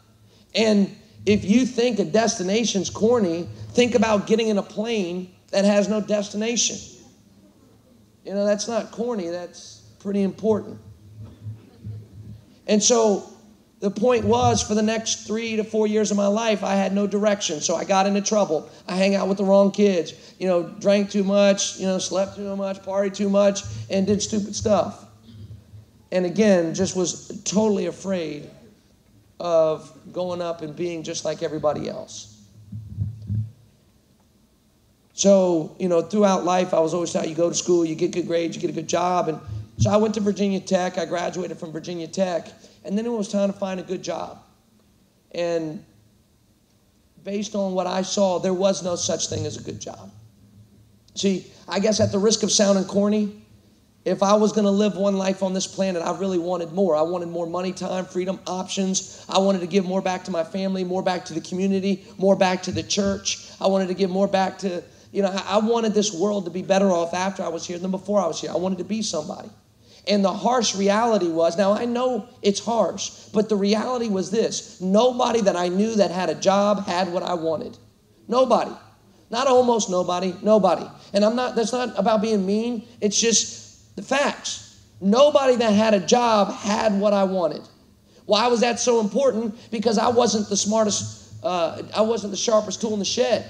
It had to be simple for me. Simple was this: find someone that has what you want and do what they did. Because they say insanity is doing the same thing over and over and expecting a different result, right? Well, so too is insanity, going down the exact same path as everybody else and expecting to end up in a different destination. That's insanity too. If you go down the same road at the same speed at the same time, you're going to end up at the same place everybody else did that went down that road. So to think, because this is what I saw. All my friends and family, we found someone that had what we wanted. We read about them in People magazine, and then we went and did what our parents did. We went and did what our friends did. My buddy Fonz, who's from Uganda, he has a great story. He says, you know, a bunch of Ugandans live in D.C., and most of them are taxi drivers. And you know how they became taxi drivers? Is because when one of them moved from Uganda to the United States, he was going to be doing something, I forgot what, he was working in a restaurant. But somebody else from Uganda said, oh, no, you can make more money driving a cab. So he ends up driving a cab. The next person from Uganda comes over, meets that guy, and says, you should drive a cab. And then onward and onward. So 80% of the people that came from Uganda drove a cab. If you ask them, why are you driving a cab? It's because my friend did it.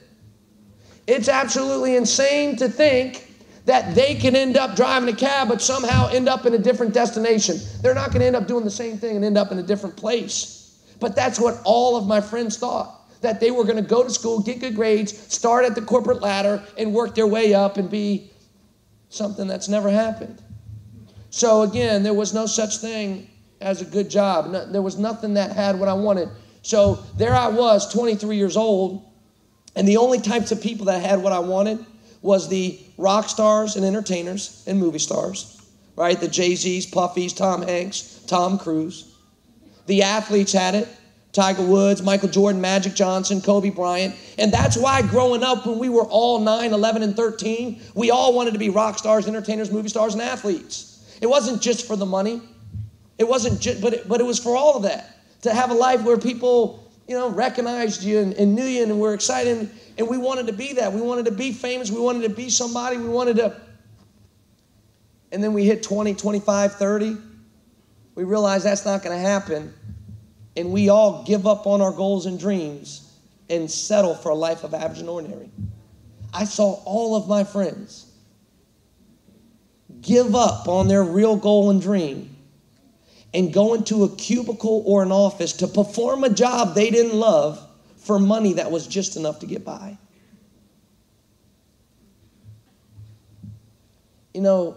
I don't care what anybody says. If you look at the organizational structure of Microsoft or Google or any of those companies, there was nobody that's 12 years old that says, hey, you see that organizational structure there? You see Bill Gates, the CEO up top? You see that guy, the leader, the guy that everybody knows, everybody talks about, the guy that makes all the money? You see the guy up top there? Yeah, I want to be the 7th one down to the 3rd one to the right, the one on the 13th floor in the cubicle from the 2nd to the left. Employee number 4125. That's what I want to be. Nobody does that. Then how was all my friends there? How did my friends end up there? If they didn't want to be there, but they all ended up there, what happened? They settled. And don't let anybody tell you differently. They didn't end up there because that was where they wanted to end up. They ended up there because they settled. They quit on their real goal and their real dream, and they settled for something that was enough for them to get by. It was enough for them to look in the mirror and say, okay, you've done all right. You're okay. No harm, no foul. Well, I wasn't willing to give up. You know what? I don't know what it was about me, but you know what? I'd rather strike out swinging. My dad loved baseball, and the one thing he said, don't ever look at the 3rd strike. This world is filled with Monday morning quarterbacks.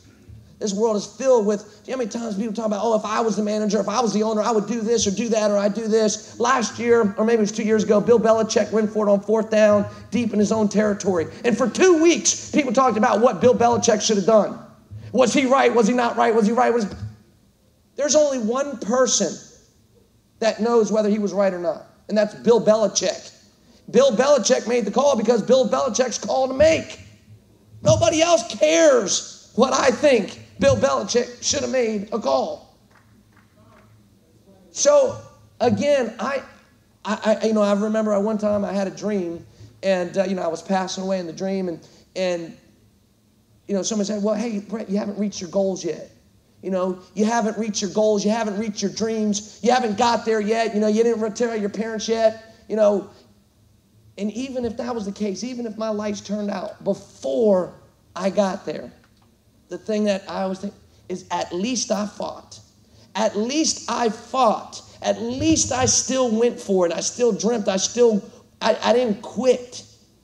Because I'll tell you what, it was Christmas 2008. I have 5 brother-in-laws. I have 3 sisters. They were all married. My wife has 2 brothers, 5 brother-in-laws. They all made less money in 2009 than they did in 2008. And one of my brothers, one of my sister's husbands came in. He got a $20,000 pay cut, and his Christmas bonus was eliminated. He found out his Christmas bonus was eliminated the week he was supposed to get the Christmas bonus. And he came in, we were having a holiday party, and he came in, and he says, at least I still have a job. And I thought to myself, what a punk.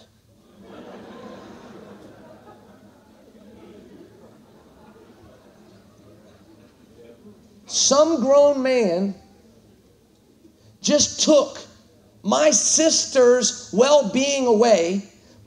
Some other grown man just took your wife's well-being, your wife's spa appointment, your wife's night out, your wife's new dress, your wife's diamond earrings.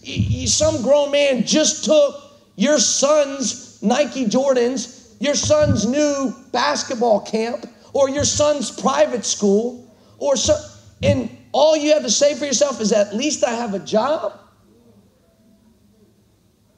Say, man, at least I fought. If someone's going to take my 20 grand, they're going to have to fight. I'm not going to go through life as a robot and settle for whatever it is that they're willing to give me, and sit there and have the crumbs fall off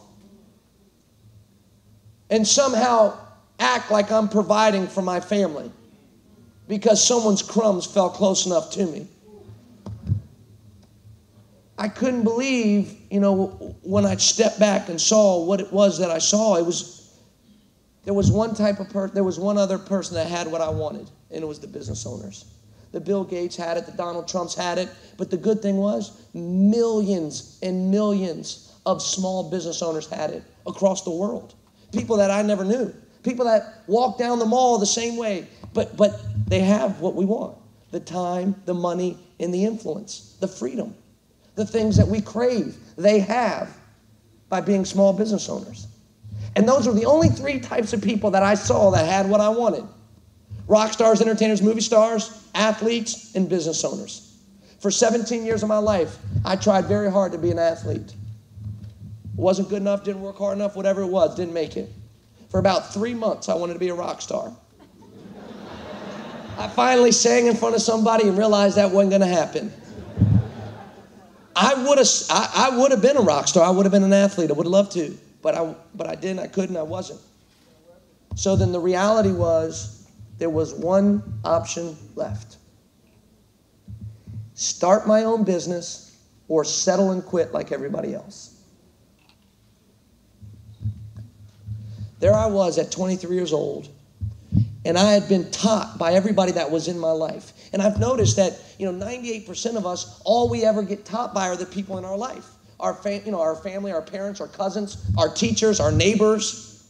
Well, if the people in your life know everything you've ever wanted to know, then you're good. But the minute you want to know something they don't know, or something more than they know, you must seek and search outside resources. True or false?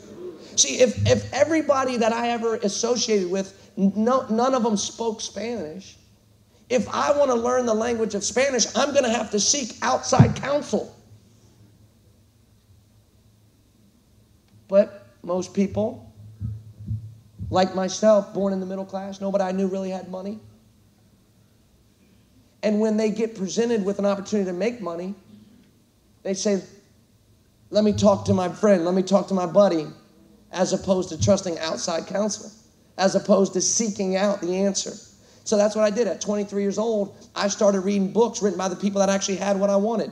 I read the books written by the Bill Gates, the John Rockefellers, the Steve Jobs, the Sam Waltons, the Ray Krocs, the Henry Fords. And it was amazing how different the advices were.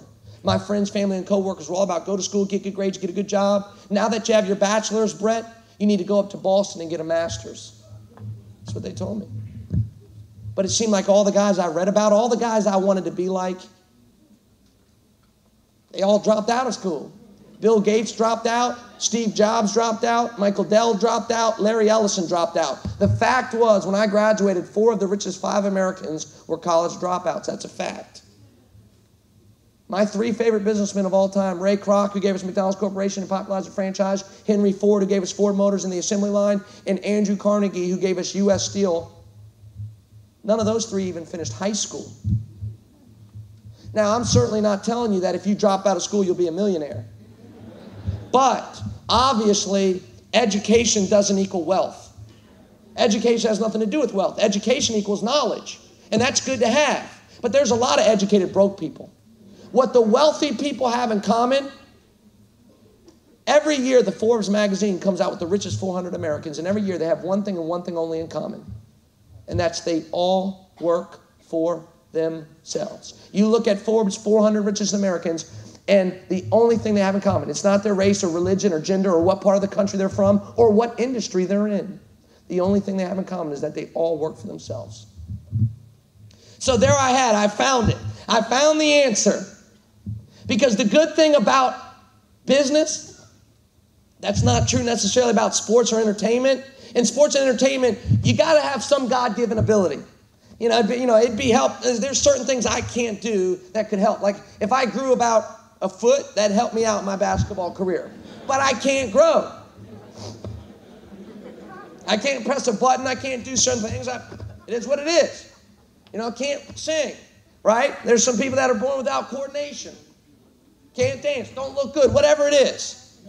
And even if you do have that, it still requires a luck or a break or knowing the right person to get into those industries. True or false? See, in American business, the beautiful thing about it is you already possess everything it takes to win in American business. See, the ones that win in American business, they're not the prettiest, they're not the most educated, they're not the talented, they're not the smartest, they're not the best looking. The ones that win in American business are the toughest. See, you are guaranteed to win in American business if you get up one more time than you get knocked down. Perseverance, persistence is and always will be the omnipotent, most important quality of a businessman. Henry Ford Motors was Henry Ford's third car company. But see, no one remembers the other two. The first two went bankrupt, but no one remembers that. See, as a matter of fact, people would even have called Henry Ford lucky. Oh, he was lucky. They called him too stupid to have that much wealth. Wasn't lucky. He tried, failed, succeeded. And just like everybody else I've met that wins, success wasn't an option. He was going to try until it worked, or he died, whichever came first. And that's what I've seen with all winners is that they have that persistence. That quitting's not an option. Failure's not an option. I'm either going to win or die. And I don't want to sound too melodramatic. I really don't. But at the end of the day, we're talking about building a multi-million-dollar business. If it was easy, everyone would do it. We use the word like, hey, you can change your life here. Well, you can. Does that sound corny? Absolutely. But it's true. But it's not easy. But we do think we have the best system in America to do that.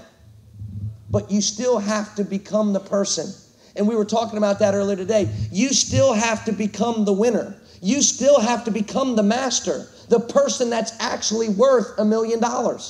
Steve Jobs, Bill Gates, they worked on themselves. They got better. They mastered their craft to where they are a successful person. If you hear and read Steve Jobs' story, my gosh, Steve Jobs, even if you take Apple away, which they did, he went and had success in the animation film business and got Apple back. And he's had success at other ventures as well. Because see, in order to be successful, you have to become the person, the successful person. You have to master it. And we said it takes 10,000 hours to master something. 10,000 hours of hard work. But see, people, they look to their left and they look to their right and they say, oh, such and such did this or such and such did that. And that's why Art Williams always said, don't, compete, but don't compare. Collis Temple came into this business 9 months after he started. He was making 20 grand a month. 9 months after he started, he was a regional vice president with a $50,000 base shop, and his exchange was $1 million leg. Rick Susie made over $250,000 his first year. Not his first year as an RVP, his first year. And people say, oh, well, that's not fair. That guy's lucky. No. They became that person. But see, for some people, their growth did not start when they signed the IBA. For others, it did. See, it's delusional to look and say, hey, this guy went RVP in a year and a half. That means I should come RVP in a year and a half. Why? Because if you look at Collis whooped me in the beginning. He whooped me in the beginning. He went RVP in 9 months, which was half the time it took me. He was making twice the money I was making. But if I said, oh, that's not fair. No, that's not true. Collis Temple worked on himself. He became more valuable even before he heard about Primerica. Collis Temple was an NBA caliber player. He was waking at 4 a.m. ever since he was 6 years old. He's been writing his goals down in the morning and the night. He's been reading self-improvement books since he was 7.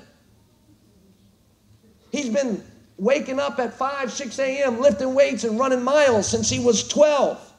He's had more discipline. See, when I was out there having fun and partying, he was practicing discipline. He was establishing the habits of successful people. So that's delusional for me to think that when I start Primerica that me and Collis should be the same. When he spent the last 15 years becoming a champion. Albeit in basketball, a champion is a champion. There's no surprise that Michael Jordan and Magic Johnson are successful in business right now. Success leaves clues. There are certain success principles that apply across industry. Rick Susie. He spent 15 years hiring and training and selling high-end wedding sets. So he literally, for 15 years, would sit down with a husband and a wife and sell them high-end wedding rings. And then he would recruit, train, and develop others to do the same thing. He knew word for word all the overcoming objections, all the Tom Hopkins stuff before he started in Primerica. We got 2 RVPs that went RVP, and 2 in Florida. 2 RVPs that went in Florida that became RVPs in less than 2 years, and in their second year made over 50 grand. We recruited several thousand.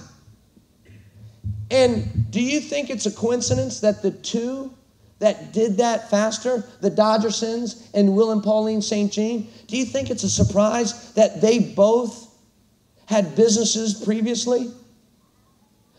Will St. Jean, he owned his own mortgage company. He had actually recruited and trained 11 loan originators, and he was making close to 200 grand a year before the mortgage company crashed, the mortgage industry crashed. The Dodgersons had multiple businesses, had success before, had, written their goals down before, had gotten serious, has waken up early as self-accountable and self-disciplined, woke up early, stayed late, poured their life into a business. And that's why the first day, it wasn't even the orientation, after the interview, they turned their house into a Primerica office right away. And right away, they started adopting the habits, not of a part-timer, not as a full-time employee, but as a business owner. So if you look at someone like that, and then you look at someone that's never really been serious about anything before, well, that person that's never been serious about anything is going to take a little bit longer. But the good news is, even though there are no shortcuts, you can collapse time frames. See, you'll never become a millionaire without becoming a millionaire. You have to first become within to become without. You will never end up with millions of wealth without being the person that's worthy of that wealth. And it takes however many hours it takes to do that, but you can collapse time frames. And see, that is what gave me so much confidence when I was first starting in this business.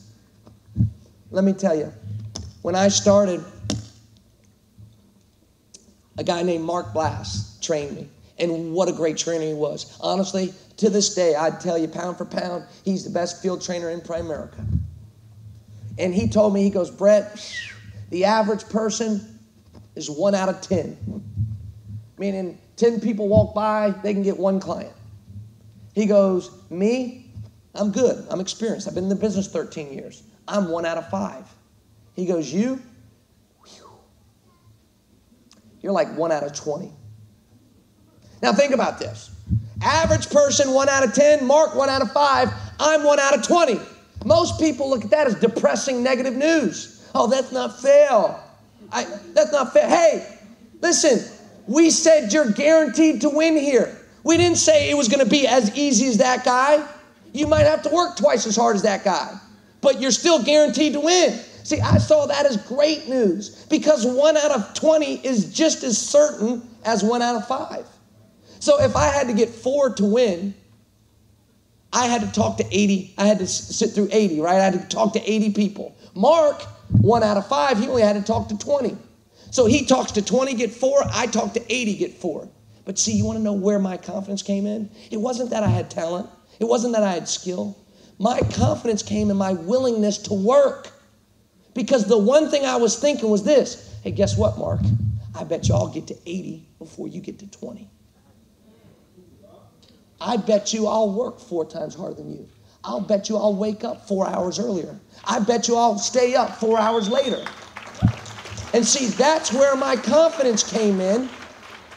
Was not my skill, but my willingness to work. Because see, what's the only way to get better anyway? Practice. Well, who's getting more practice? Me with 80 or him with 20? Me with 80. So as bad as I was, even I with enough practice became average. So now I'm 1 out of 10. And do you want to know why regionals that explode never get to RVP? Here's why. Because they go from being bad to being average. And this is what human nature does. They go, wow, look, I'm better now. I'm closing almost everything now. I can work half as hard and still get the same results. See, now they're 1 out of 10. In order to get 4, they only have to do 40 now, not 80. So instead of continuing to work as hard as they've been working and get 8, they do 40 and get 4. They say the biggest roadblock to greatness is good enough. The biggest roadblock to success is success. The small RVP, that's what happens. They find a way to maximize their work. Well, I kept doing 80. So now I got 8 instead of 4. I'm starting to win. I'm starting to be, a number 1 new RVP. And even I, with enough practice, can eventually become good. So when I become 1 out of 5, most people, again, start doing less work and getting the same result. I kept doing 80. And now that I was 1 out of 5, I'm doing 16. That means we're starting to lap people. We're starting to double up on people. We're starting to be number 1, not just in the state, but number 1 in the nation. Not because we were better, because we were worse. Because we had to do more work.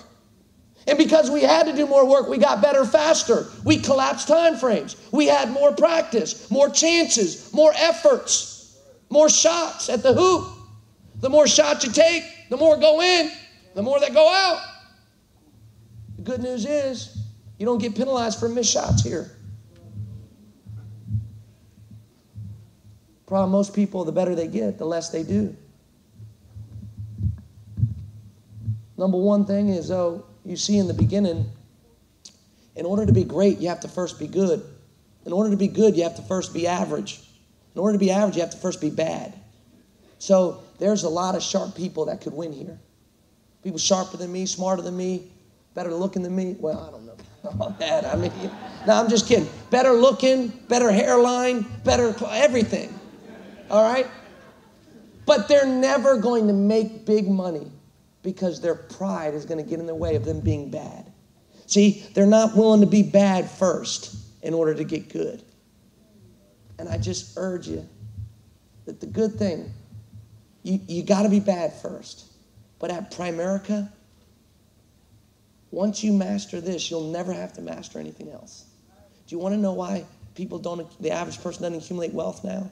Because the average person has 7 to 10 jobs in their career.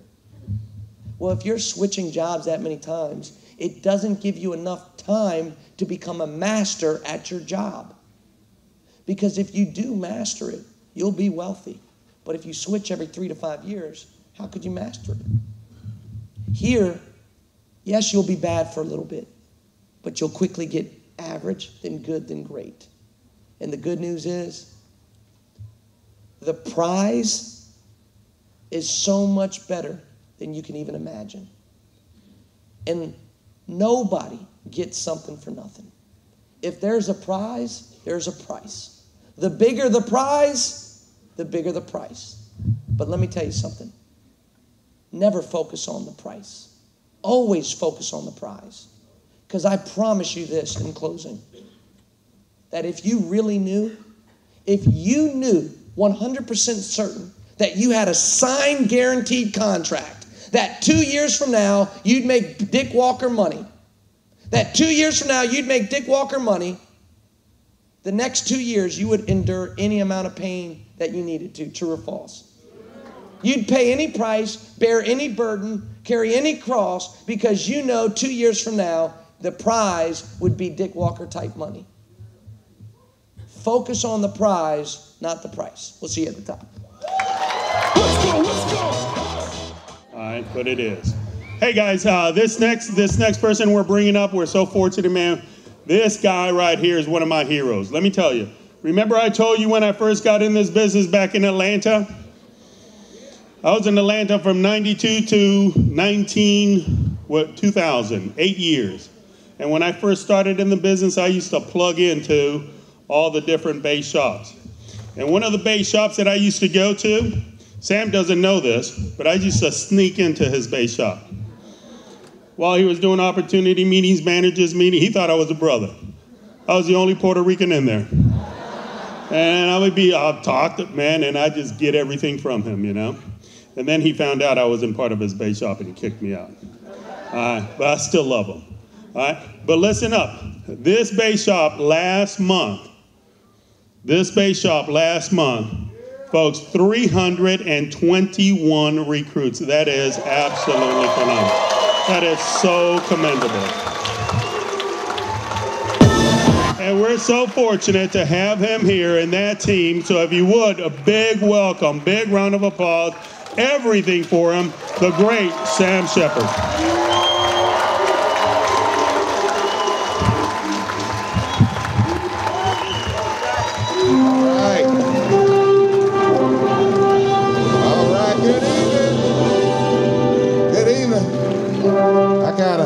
We need to get one of these in big and tall next time. Okay, how's everybody doing? Give it up for all your speakers tonight. You know,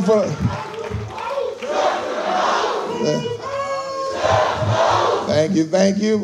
For the next 3 hours, I want to share with you guys just some things that the Lord has laid on my heart.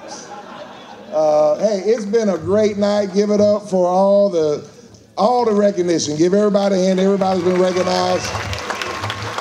I promise, I see my time. I will go under time. I'm never in overtime. I'm always an undertime guy because I don't care how excited you are. There's only so long you can sit in a seat. You know, I don't care who's speaking. I don't care what the prophetic word is. After a while, it's like, how long is it me gonna go? I mean, I know you can get rich here, but my God, how long? I ain't gonna never get out to spend my money. You know, I need it. So we're gonna do it. I'm gonna do it on the short side. First, give the Lord a hand, please. I'm so thankful. If you love him like I love him, I thought about it earlier. You can never thank him enough. So he's worthy. He's worthy of you standing for him. And so, you know, this is kind of tell your personal story tonight. And I got started in Pride America, again, 1981. Some of you were not born. And again, I was a baby, but you were not born. And back in 1981, I came to a meeting. And like most broke people, I had hidden from the meeting for a long time because someone kept inviting me and I would never go. And so finally, I come to the meeting. Well, back that up. I was born in Philadelphia. And me and Jackie, we were over there talking about West Philly, you know, a little about who. I couldn't believe it. I said, so Jackie, you in Philly? She said, yeah. I said, you go on appointments in Philly? You know, are you, you know, you Karen? That's what I want to know, you know. She said, oh, I'm Karen. I said, okay, I want to make certain, you know. Because I'm like, Philly, when I go back, I drive real fast. People say, where you used to live? I said, right there, you know, right there. I don't slow down. I ain't trying to see who still remember me. No, I'm just like, boo, you know, just like that, right? And so I was born in Philly. My parents divorced when I was young. I grew up in Atlanta, and I thank God for that. And my whole life, so many things happened for different reasons. But I learned the good thing about when I moved to Atlanta, it was the first time I found out I was broke. Because, you know, when you're a kid, you don't realize you're broke, right? All kids are happy. Poor kids, rich kids just happy kids, right? And then you start to get a little older and you begin to find out it's some things that some kids got that you ain't got. You ever know that? Like all their toys are new, all mine like refurbished. You know, that kind of thing. Like, all my toys, ain't nothing ever in a box, you know, something like that. Got tape all over the battery and stuff. I'm like, what? And your mom you need to just be happy. You know how you try to tell your kids, see, when I was growing up, we ain't had nothing. They say, well, ain't it supposed to get better? You know, like, generation ain't supposed to get worse, you know. So I grew up, we didn't have nothing, and I learned early on that my mom said, well, you know, I ain't got no money for this. I ain't got no money for that. What do you think, money grows on trees? I said, I don't know if it do, but if it do, we ain't got none on trees. I know that goes. But like, we ain't never got no money. And so I learned to work, and I worked jobs, and I worked all kinds of jobs. How many ever cut grass before? Man, cut grass. And remember, cutting grass in a project is totally different kind of grass cut. You need, like, people say, man, you were a kid, you had equipment. I said, man, I was in the projects. All you need was a swing blade. Anybody remember that? That little stick with a little bit, oh, you just go there, $5. That's all you need right there. That was $5 of grass. They didn't have no yards. You know, somebody that said $5, and I sold, how many ever sold newspapers for? A lot of newspapers. See, you got some entrepreneurs in. So I sold newspapers, I walked around, and a lot of people see me, see I'm a big guy, and they say, you know, they see the ring, you an athlete, were you in sports? I said, well, I was in sports. I was a two-sport athlete, played football and basketball. Well, really football and baseball, so I was a basketball player too. But anyway, some of you might remember I was number 43. Let me help you out. Ice cold Coke. Ice cold Coke. Ice cold Coke. Cotton candy. Popcorn. You know that popcorn right here. So yeah, way before Deion Sanders and Bo Jackson, it was me. I played for the Braves and the Falcons. You know, I was a, concession guy. So hey, you start somewhere. I didn't, threw out my ankle, going up the stands one day, and I was just never the same. I was never the same. So I had to give up my athletic dream. And so after I didn't make it in pro sports, I moved on, and I became, I was a courier. Any couriers in the house? I know HB was a courier. Do courier work. I used to be a driver ed instructor. Anybody ever done that? And as you ever watch me drive, that's what's so scary. My wife is always like, how can you teach? Who taught you? That kind of thing, right? Please give my better half a hand, my wife, Miss Elaine Shepard. I'm so blessed. Stand up, baby, stand up. I like to always show off my recruiting abilities, all right. Glad to have my wife here, my oldest son, and my daughter right here. Stand up, Sam the third. Annika, stand up, Sam the third. It's good to have. And all of our regional vice presidents, please stand. The Shepherd Super Team RVP. Give it up for RVPs. They moved a bunch of people down here. Our team leaders, our next wave, where our team leaders at? Stand up, our team leaders, all right? That's our next wave of vice presidents. And then everybody super team just stand up right quick. We brought a whole lot of people from Atlanta. All right, we came a long way, all right. So we're excited. We thank God for, everything you accomplish in Primerica. In my opinion, it's a favor of God. You go to work and you get blessed with some people. Okay? Take away the people. Oh, I know you good. I know you talented. Take away the people. You ain't got nothing. Everybody understand that? I don't care. Oh, I know you good. You smooth. Overcome the objections. Take away the people. You're broke. Does everybody understand that? So I thank God that one thing you better understand, that this is a business where you just need to be so thankful to be a part of it.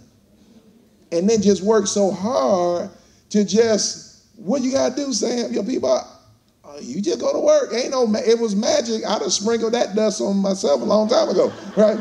Now when I spring it on me, I spring it on everybody. If it's just magic, let's just throw the magic around, something like that. It was magic. The company been around 34 years. Don't you think they will put out a book called The Magic? You know, something like that. All you got to do is read the book, and it's all of a sudden it's just magical. Everybody, you know, it's like a Harry Potter story, just magic, just all that. Don't work like that. You got to go to work. And if you work hard enough, you'll just end up getting what a lot of people call lucky. Now, it's really not luck. It's just what happens when you keep sowing seeds, all of a sudden, some of the soil going to be good soil. But it may not grow. You looking over here, it may pop up over there, or way down there, or back here. Another thing, I don't know when it's going to grow, but I do know you can't plant and then reap the next day. Does that make sense? You don't reap. All right, come on, Lord. I went to the meeting last night. Give me somebody. Come on. I sat through the whole meeting, all them speakers. Give me somebody. I drove 8 hours. Help me, Jesus. You know, something like that. I don't know when it's going to happen. Because I can trace people back a long way. You just never know when something's going to happen. A lot of people ask, I was over there, Jackie was like, is Angie Reed here? You know, she said, that girl, Angie Reed. Angie been in business here, it was like 20 years before anybody halfway knew my name. It was like 20 years, they're like, and they still don't spell it right, you know, but 20 years, Angie been around a year. People like, Angie Reed. And Angie, she's all that, she bad. I never, in 1 year, her first year, she just finished her first year part-time, she made $64,000. Stand up, where's Angie? Where Angie? Stand up right there, Angie Reed right there, $64,000. People don't even think she real. People say, who is really behind that Angie Reed? You just put that name on a computer. Who doing all the numbers? Now, Angie Reed, let me tell you how something happened. In 1983 or 4, I recruited this guy named Ron. Ron became an RVP. He was my second RVP. And before Ron quit, his sister, who worked with me for a month, did one appointment. The one appointment, we hired another gentleman who became one of my top guys. He became a senior vice president. He was doing good for a while. He gone now. But for a while, he was an MVP for us about 2-3 years in a row. Now see, another important principle, the most important test in Primerica is the test of TIME. Oh yeah, it's a whole lot of people have a season, but you got to be here for a while. Does that make sense? And so, but my buddy, he was there for a while, great guy, we still good friends, but he quit. But before he quit, now remember, this started back in 83. It was like 83 when I first got around. So 83, 84, 85, I think I got Frank 85, 86. Then along the way, he becomes a senior vice president, and he recruits a guy named Rick. And then Rick was in the business for a long time before Rick quit. At the end of the 90s, he had an RVP named Alanda. Now, Alanda quit. And about 4 or 5 years later, I re-recruited him. And he came in 03. And really, truth be told, from 03 to about 2010, he really didn't do anything. He was fighting, struggling. You know what you're just going through, but he didn't quit. Just kept hanging in there. Nothing really was happening. Now, 03, 04, 05, 06, 07, 08, 09, 010. That 8 years, right? So, 010, 2010. Too many smart people in the room. You got it right. It's not 010, it's 2010. He doesn't know anything, my God. All that money, take a class, guy. You know, something like that. So anyway, you thought it. But anyway, okay, so 8.5 years after he recruited a young lady named Angie Reed. Something that started back in 83. I wasn't even making 100 grand back in 83. So from 83, when I was making 40 grand. See, you don't know where the seeds, you know what I'm saying, where the seed. So now 2017 and 11, 28 years later, through a seed planted in 83, through a guy I met through a play cousin who ain't never ever done nothing, including by himself, ain't bought, joined, nothing. But the play cousin did introduce me to his boy who went through all that. And today we have one of the top. You look on the contest, she was the #1 pioneer, future leader in the whole company, #1 in the contest in the category. And not only is she doing great things herself, but she's raised the bar in the entire Camp Creek Training Center where we are. So give Angie another hand, please. For what she's done. Now, when I call her name out, you ought to clap for that. 65,000. You ought to stand up. 65,000 the first year in the business. That's a lot. That's life only, okay? That's life only on RL, now SRL contract. And all of that, some of that was as a district, division. So now that's got to let you know. Now maybe you saying, well, Sam, I've been here 40 years. I'm trying to go district this month. What does that mean for me? #1, possible career change for you, okay? Let's keep it real, possible career change, right? #2, that just means you need to keep hope alive. And it needs to let you know that if somebody's coming in today and doing that, then certainly I'm in the right place at the right time. The business is better than it's ever been. But yet at the same time, I see somebody winning fast, but I see it took 28 years for a seed to germinate.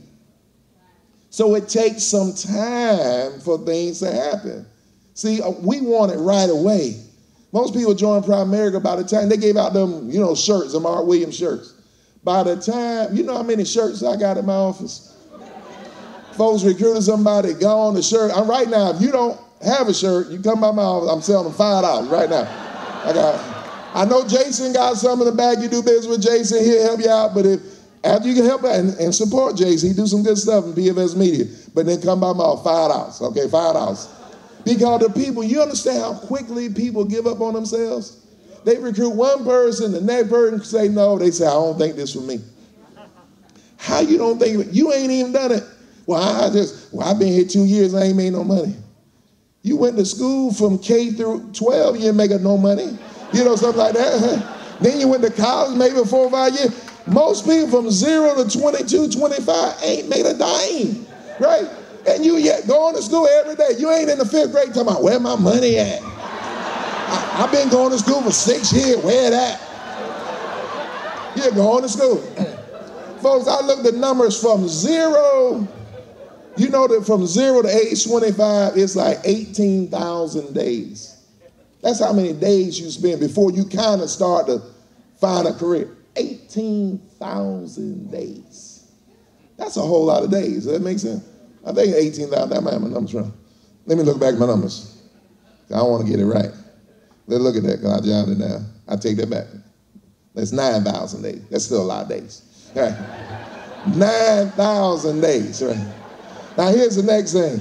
Then from 25 to 75, then it's 18,000 days. I want to make sure I got it right, because Jaron back there, we'll delete that, Jaron, you're on the tape, all right? Start me at 9,000 days, right? 9,000 days, all right? So 9,000 days to get to look for work. And then from 25 to 75, you got 18,000 days. And if you commute, as Brett taught us, you commute about an hour each way, and you work 40 hours a week, that's another 6,000. You spend 6,000 of those 18,000 days you got just going back and forth to work. Think about that. 1/3 of your life just going back and forth to work. Broke, ain't got a dime. 1/3. People talking about, what's wrong with Social Security? Social Security ain't insecure. Social Security was never meant to be anything but a supplement. It was never meant to be. Just because you didn't save any money, you got a 65 broke, don't be looking at the government talking about, where my money at? Something like that. Come on, Obama, where my money at? Hey, I hope they get rid of Social Security. You know why? Because you can't be counting on somebody else to take care of you, right? You need to get on your knees, pray to God to bless you, and then bless your effort, and then go to work. Does that make sense? When you get up off your knees, faith without works is what? Yeah. See, a lot of us got a lot of faith. Oh, we just in prayer. Oh, Jesus. Oh, Lord. You tearing day and night. Oh, Jesus. And he looking down like, you gonna go to work sometime? I feel you. I appreciate the praise. Now, put a little performance with the praise. Because sooner or later, you got to get up and go to work. Does that make sense? Don't just stay. The day of him raining manna down, them days over, right? Don't just be sitting there, come on, where the manna at? What's this work stuff? I don't even understand that work stuff. You got to go to work. Does that make sense? And you go to work and you work hard enough and diligently enough, guess what? All of a sudden your efforts, they're going to start to get blessed. But it takes time. And I don't know how long you got. I don't want to spend 5,000, 6,000, my 18,000 days going back and forth to work. Does that make sense? And so you need to take advantage of this Primerica business opportunity. And folks, after all the little jobs I had, one of my last jobs, how many people been security guard? Any security guards in here? A lot of security guards. Stand up, you're a security guard right now. You ever been security? Stand up. Stand up, all security. Look at all these security guards. All right, now, let me see if I can keep standing. Now, keep standing if you're a security guard in a cemetery. Keep standing. Every time, that's where I win right there, boy. That's the separation right there. See, and just in case you thought life was bad for you, it don't get no worse in life. You know your life got to be pretty low for you to even take a job as a security guard in a cemetery. My self-esteem was way down, you understand? You ain't thinking about much of nothing, you know, something like that. Now the reality, folks, I just believe in hard work. Does that make sense? I ain't got no job pride. I ain't got no, it's people don't join Primerica because they have job pride. They think that, oh, that's one of those things. I can't let my friends know I went to school, I got all this education to one of those things. You know, so I'd rather be broke at Xerox, but I can use, you know, I have my own name badge and employee parking, you know, all that kind of stuff, rather than be one of those things, you know, that Prime America thing, you know. I don't know about those things because, see, if you don't know about those things, what you're really saying is, I don't trust myself enough to work hard every day. I'll take my chances in corporate America, even though the headlines say it's real bad, it's real tough, they downsize, they right size, they laying off. I'm gonna take my chance over there. See, folks, I learned early on, I used to study history, and I never liked slavery. How many of you agree that slavery is bad? Raise your hand, slavery is bad, all right, it's part of our history, but it's bad. How many would fight against slavery today? All right. Let me see how many of you got a job right now? Just want to see who's supporting slavery. Okay, all right, we got our slavery supporters. Oh man, boy, I got you on that one, boy. Y'all fell right into that one. I'm down. Yeah, I hate slavery. Obama, yeah, I hate slavery. But you got a job. See, the slavery system was never about color. It was always about green. It was never about, the first slaves were white. They were called indentured servants. Read your history. I used to minor in history. I didn't finish college, but I went for a while, right? So anyway, while I was there, I got mad. I found you didn't get no credit for homecoming. I was just out, you know, so anyway. So, and in history, so the first indentured servants, you heard them. The problem with indentured servants, they were like people with a temp license in Georgia. It didn't last too long. Does that make sense? See, that temp license ain't about nothing. It's just good. You just here for a season. And the indentured servant, they were just here for a season. And so then they said, man, we need some more permanent help. Let's get the Indians. They got the Indians. Started making slaves out of the Indians, but then the Indians had a bad attitude. They said, man, these Indians, man, they want to scalp people. And they had these little things called a bow and an arrow, tomahawk. They said, the Indians just, ooh, we ain't gonna deal with the Indians. Let's get with somebody else. And they started bringing over some brothers. So the brothers were real good. They were easy to spot in a crowd.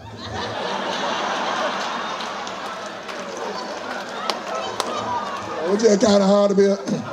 Have you seen Joe Stevens? Woo! So kind of like, hey, couldn't run away because we didn't know where we was. Does that make sense? Where we going? I don't know. You know, so.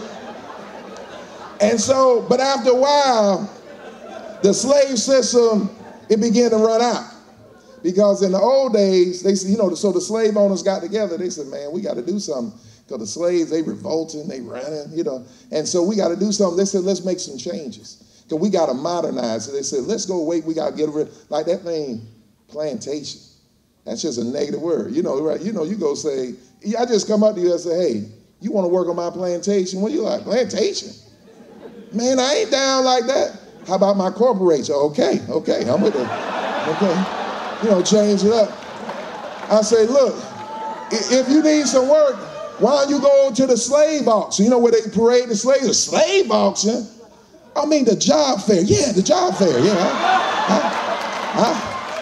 I come onto the job fair. Get dressed up for it too, don't we? Put on our finest. You know, the old days of plantation, they'd be watching the slaves. That's what they do at the job fair. Ooh, he look good. Ooh, let me see your paper. Because you had to have papers. You call it a resume, whatever, right? And you go, show me your resume. Can you imagine you trying to fight your way into slavery? Isn't that right? Yeah. Now look at my credentials. Yes, sir. Yes, I worked for Master McDonald when I was a kid. Worked my way up to Master Walmart, and I can be good for you too, sir. You know, something like that. And so the mother thing, they said, we got to change some of the lingo, because like slave was a negative word. So I come to you, I say, slave? I said, come on, I want you to be my slave. Melvin would say, slave? I said, Melvin, my employee. Oh, okay. I'll be your employee. Do we have employee parking? Yeah, we got employee slave parking, right over there. And then so Melvin started asking me, what about advancement? Is there opportunity? Now in the slave day, say you do a good job, we bring you in the house. But you go to somebody there, they say, I ain't gonna be nobody's houseboy. I say, supervisor, male supervisor. Oh yeah, we ready for that, boy. Supervisor, count me in. Can't wait. Mama, I just got promoted. Yeah, I was a houseboy. They call it supervisor now. Yes, sir. Now, the job of the houseboy was let the master know what's going on. So, see, I'd have to pull my report right now like, master, what? That Mr. Laughing. What? He talking about freedom. What? We'll deal with John later. Y'all ain't going to see John no more at the plantation. We had to stop that kind of talk, right? Now, in the old days, it was unnatural to be enslaved. So they used to put chains on them to keep them there. They even had, in-home housing, where they provided on campus. Back in the old days, on-campus housing. But today they found out, man, that chain thing, I started chaining the slaves up. They said, man, what can we use? Oh, we have a benefit program. Oh, that's a new thing. Oh, yeah. You'll be asking for what kind of benefits do you offer? And so today we'll chain you with a 401k. We'll chain you with a little health care. We'll chain you with a little 2 weeks vacation. Oh, I like that. We be happy about it. You be bragging. We got all kind of good chains on my job. And so in the bottom line was there compensation? Every slave received food. Didn't they? Wasn't what you wanted, but you got something to eat. Did they give you some clothes? And housing, right? The on-campus housing. Now today, by the time you get your paycheck, about all you can do is buy a little food, get a little clothes, live somewhere you don't want to live. Is that about where it goes? It's same. Ain't nothing changed. Ain't nothing changed except you get to go home. Because see, once you've been trained in the slavery, they could let you go home. See, in the old days it was unnatural, so slave would run. But today, they let you go home. And on your own, you drive back, don't you? They were talking about, they said, I was listening to me, they said, you think we let them go on Friday, they'll be back Monday? Yeah, they're going to be back. They ain't got enough money to stay. So on your own, like this weekend, where are you on Monday morning? Oh, and then, but the funny thing is you spend all day talking about how bad it is. Man, I hate this job. I can't stand it over here. Blah, blah, blah, blah, blah. How long you been there? 23 years.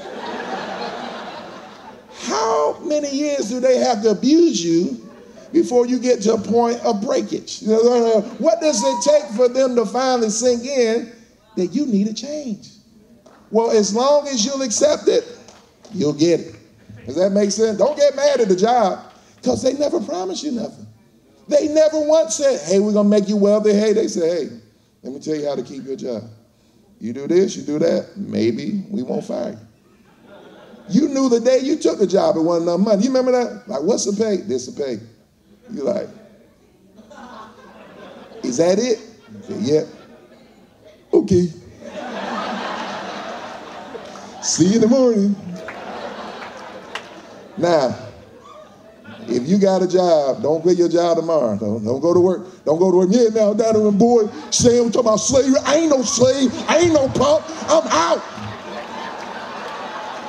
Don't be calling me to feed you. You're down there looking for sandwiches and all that kind of stuff. I was so fired up Friday night. Hey, you better get motivated in self. Oh yeah, speakers, we can encourage you, we can motivate you for a minute, but that don't last too long. Some of you that excited tonight, you won't even be here tomorrow morning. By tomorrow morning, something happened like, oh, I just ain't going back. You know, something happened. Some of you be offended, all that slave talk. I like my job. I don't know why he talking all that slave talk. I love my job, and I'm going to stay on my job. You know, something like that. Hey, do your thing. When they freed the slaves, a bunch of them did not go. You know, I read a book about them called Bullwhip Days. They were interviewing slaves. They're like, freedom? Shucks. Who gonna feed us? I ain't going nowhere. Really? Master Charlie been good to me. Yeah, I've been whipped a while, but I was out of line. You know, something like that, yeah. See, after a while, we begin to just accept that's the way it's supposed to be. You got to see yourself worthy of the blessing. I would rather just go for it and see what can happen in my life. Worst case scenario, plantation, always hiring. Does that make sense? It's always hiring. So just go for, why not go? I'm telling you, but then don't listen to me. You understand what I'm saying? I'm telling you because this was in my heart, and some of you, this resonate with you, and you might need to hear this, but if this don't resonate with you, then you go with yourself. To thy own self, be true.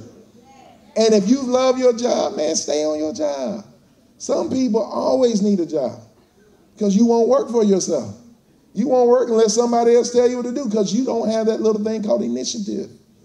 You're going to be late in the morning. Why? Because ain't nobody wake me up. No, you got to have initiative. And then when you get back Saturday, you got to get after it. What happens when you leave? Oh, I know we excited now, man. You in a good environment. Everybody here, we love Primerica. We excited, man. You, Charlotte, you got Brett, you got John, Dick Walker, all these RVP. Man, it's exciting.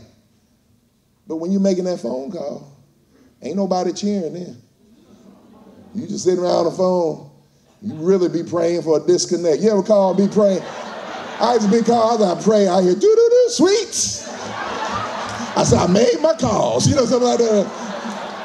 You ever go to a house praying they not there? I used to go through that. Man, this thing, every part of this business was hard for me. I didn't like that stuff. I didn't like getting rejected by my friends, rejected by my family. None of that felt good to me. And I kept having to say, but I want to win. And I want to change my family's life. And I want things to be different. And I saw so many people in my family had done it they did the traditional route. They found it, they went to college, they did all that stuff, but they weren't free and they weren't happy. I said, so it must be a different way. There's got to be a better way.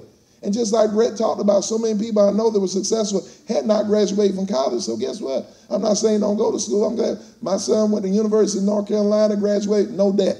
Give my hand, no debt. And graduated, I'm happy with that. I got a son, graduated from Georgia, no debt. Because I was blessed to be a blessing. Right? We're blessed to be a blessing. I got a son right now, his private school costs more than their college. Pray for me, y'all. Pray for us. I'm like, it just unusual. $25,000 in the 8th grade. I really want to go to the classes myself. You know, something like that. I'm like, what they learning in there? You know, something like that. What? And then I got to buy uniforms. What? I'm like, the uniform? I'm expecting uniform, lunch, and a Mini Cooper to come with that. You know, for $25,000. What? We got to still drive into school? Y'all come pick them up. You know, that's what I'm thinking. But guess what? It's a blessing in the education system. It's a blessing to send your kid to a private school if that's what you want to do. It's just a blessing. Is it a blessing to have a choice? See, that's why I think just to have a choice in whatever it is. If you want to go out of town, go. If you don't want to go, don't go. Now, don't do stuff prematurely. Wait on your season. Right? Don't have one good month. You out of town. Some people, they over-celebrate. Oh, I closed one life out. I'm going to Cancun. It done made broke people travel way more than people with money. Every time I talk to my broke friend, they always in and out of town. Oh, I got to do this. I got to do that. All this stuff. Hanging out with other broke people. At the family reunion, You know, that's big in the black community, family reunion, boy. Because broke people like to stay together. Come on, everybody, come on. Everybody, come on, just kumbaya, my love, kumbaya. Everybody broke. Don't hang out there. Now, I'm just giving you my opinion, okay? This does not represent the opinions of the Tampa Bay RVP leadership team, all right? Or the opinions of Primerica. You know, I put a little, hey, you got to make some different decisions. And so when I got started in this business, I used to take a vacation every single year because that's what I used to do. And after my first year in Primerica, I did that. And I talked to a big leader after that. He said, man, you always used to do that? I said, yeah. He said, well, you want your life to change? He said, yeah, then your schedule better change. I said, yes, sir. I never did. I said, I'll never do it again. He said, the company do trips. You want to vacate? Win the trip. All right? You don't win a trip, you probably don't deserve vacation right now. And after that, I saw it before that, I didn't win the company trips. Because I had my own little trip going. I found company trips are better than your trip. The company pay for the trip. Company give you gifts, food, all kind of stuff on the company trip. You know, so I like the company trip, but then the best trip is the one you can take yourself at the right time. Because still the company trip, you know, breakfast at 7 ain't really vacation. You know how it is. Breakfast, you know, I go on down there and get it because it's free, you know, but I ain't happy about it, you know. Because a real vacation, you know, breakfast is like 10:30, you know, something like that. 12, you know, if you even eat, you know, like, it's just doing what you want to do. Having the option to do what you want to do. And everybody in this room, is some things that you want to do that the only reason you're not doing it right now is either cash or it's time. Either I don't have the time or I don't have the cash. And that's fine, and that's where you are right now, but you ain't got to stay that way. Sooner or later, you can get to a point in time where you start to make some choices. And for what a fun place to spend your life. Primerica Financial Services. The greatest company in the world with the greatest people. Here we are tonight talking about freedom. Here we are tonight, we just recognized a bunch of RVPs make $10,000, $20,000, $30,000, $40,000, all those kind of things. Folks, where else is there a room of people, average, ordinary folks like us, that are sitting around saying, you can make $10,000, you can make $20,000, you can make $30,000. Dick Walker made millions of dollars in his lifetime with Primerica. Where else can that happen? And then still in the game. Still, he ain't got to be here tonight. He could be somewhere counting his money. That's a full-time job for Dick, just counting money, counting. You know how long it take to get them? Okay, 1 million. There you go. He's just counting. But he's here because he's still excited about promoting RVPs. And give Dick Walker a hand for being here. All right, Dick and Beth Walker, a hand for being here. So, hey, as I wrap up here, folks, let me close on one of my favorite quotes, going back to slavery. Harriet Tubman, that great emancipator, said, way back in the 1800s, she said, I freed thousands of slaves. I could have freed more if only they had known they were slaves. See, folks, most of the people we talk to don't even realize the state that they're in. And so it's up to us. We got to be patient with them. We got to talk to them because they don't understand. If they knew what you know, they knew what I know, they would join. They would get excited. They would get busy. But they don't know. Even most of the people in Primerica don't realize what you got your hands on. Because if you truly realize it, you work harder. You fight more. You get up early. You stay up late. You be happy, more positive. You ain't got it yet, but it's okay. Because God has blessed you. You're still here.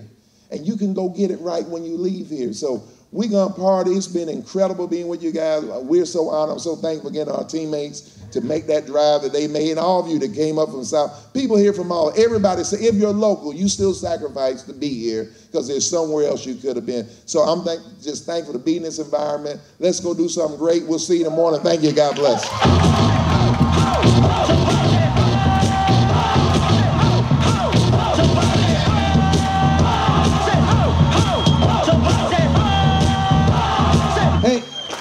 Close that door. Don't let them out. Close that. I'm serious. They can hold. Their bladder can wait for one more second. Sam, I have never.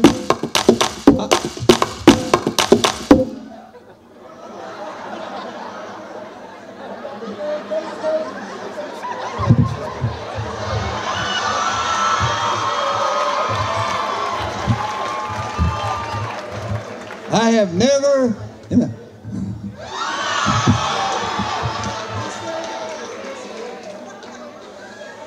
No, no, no, no. My wife's not here, so I'm not allowed to perform without her here. I have never in my life heard jobs portrayed like that.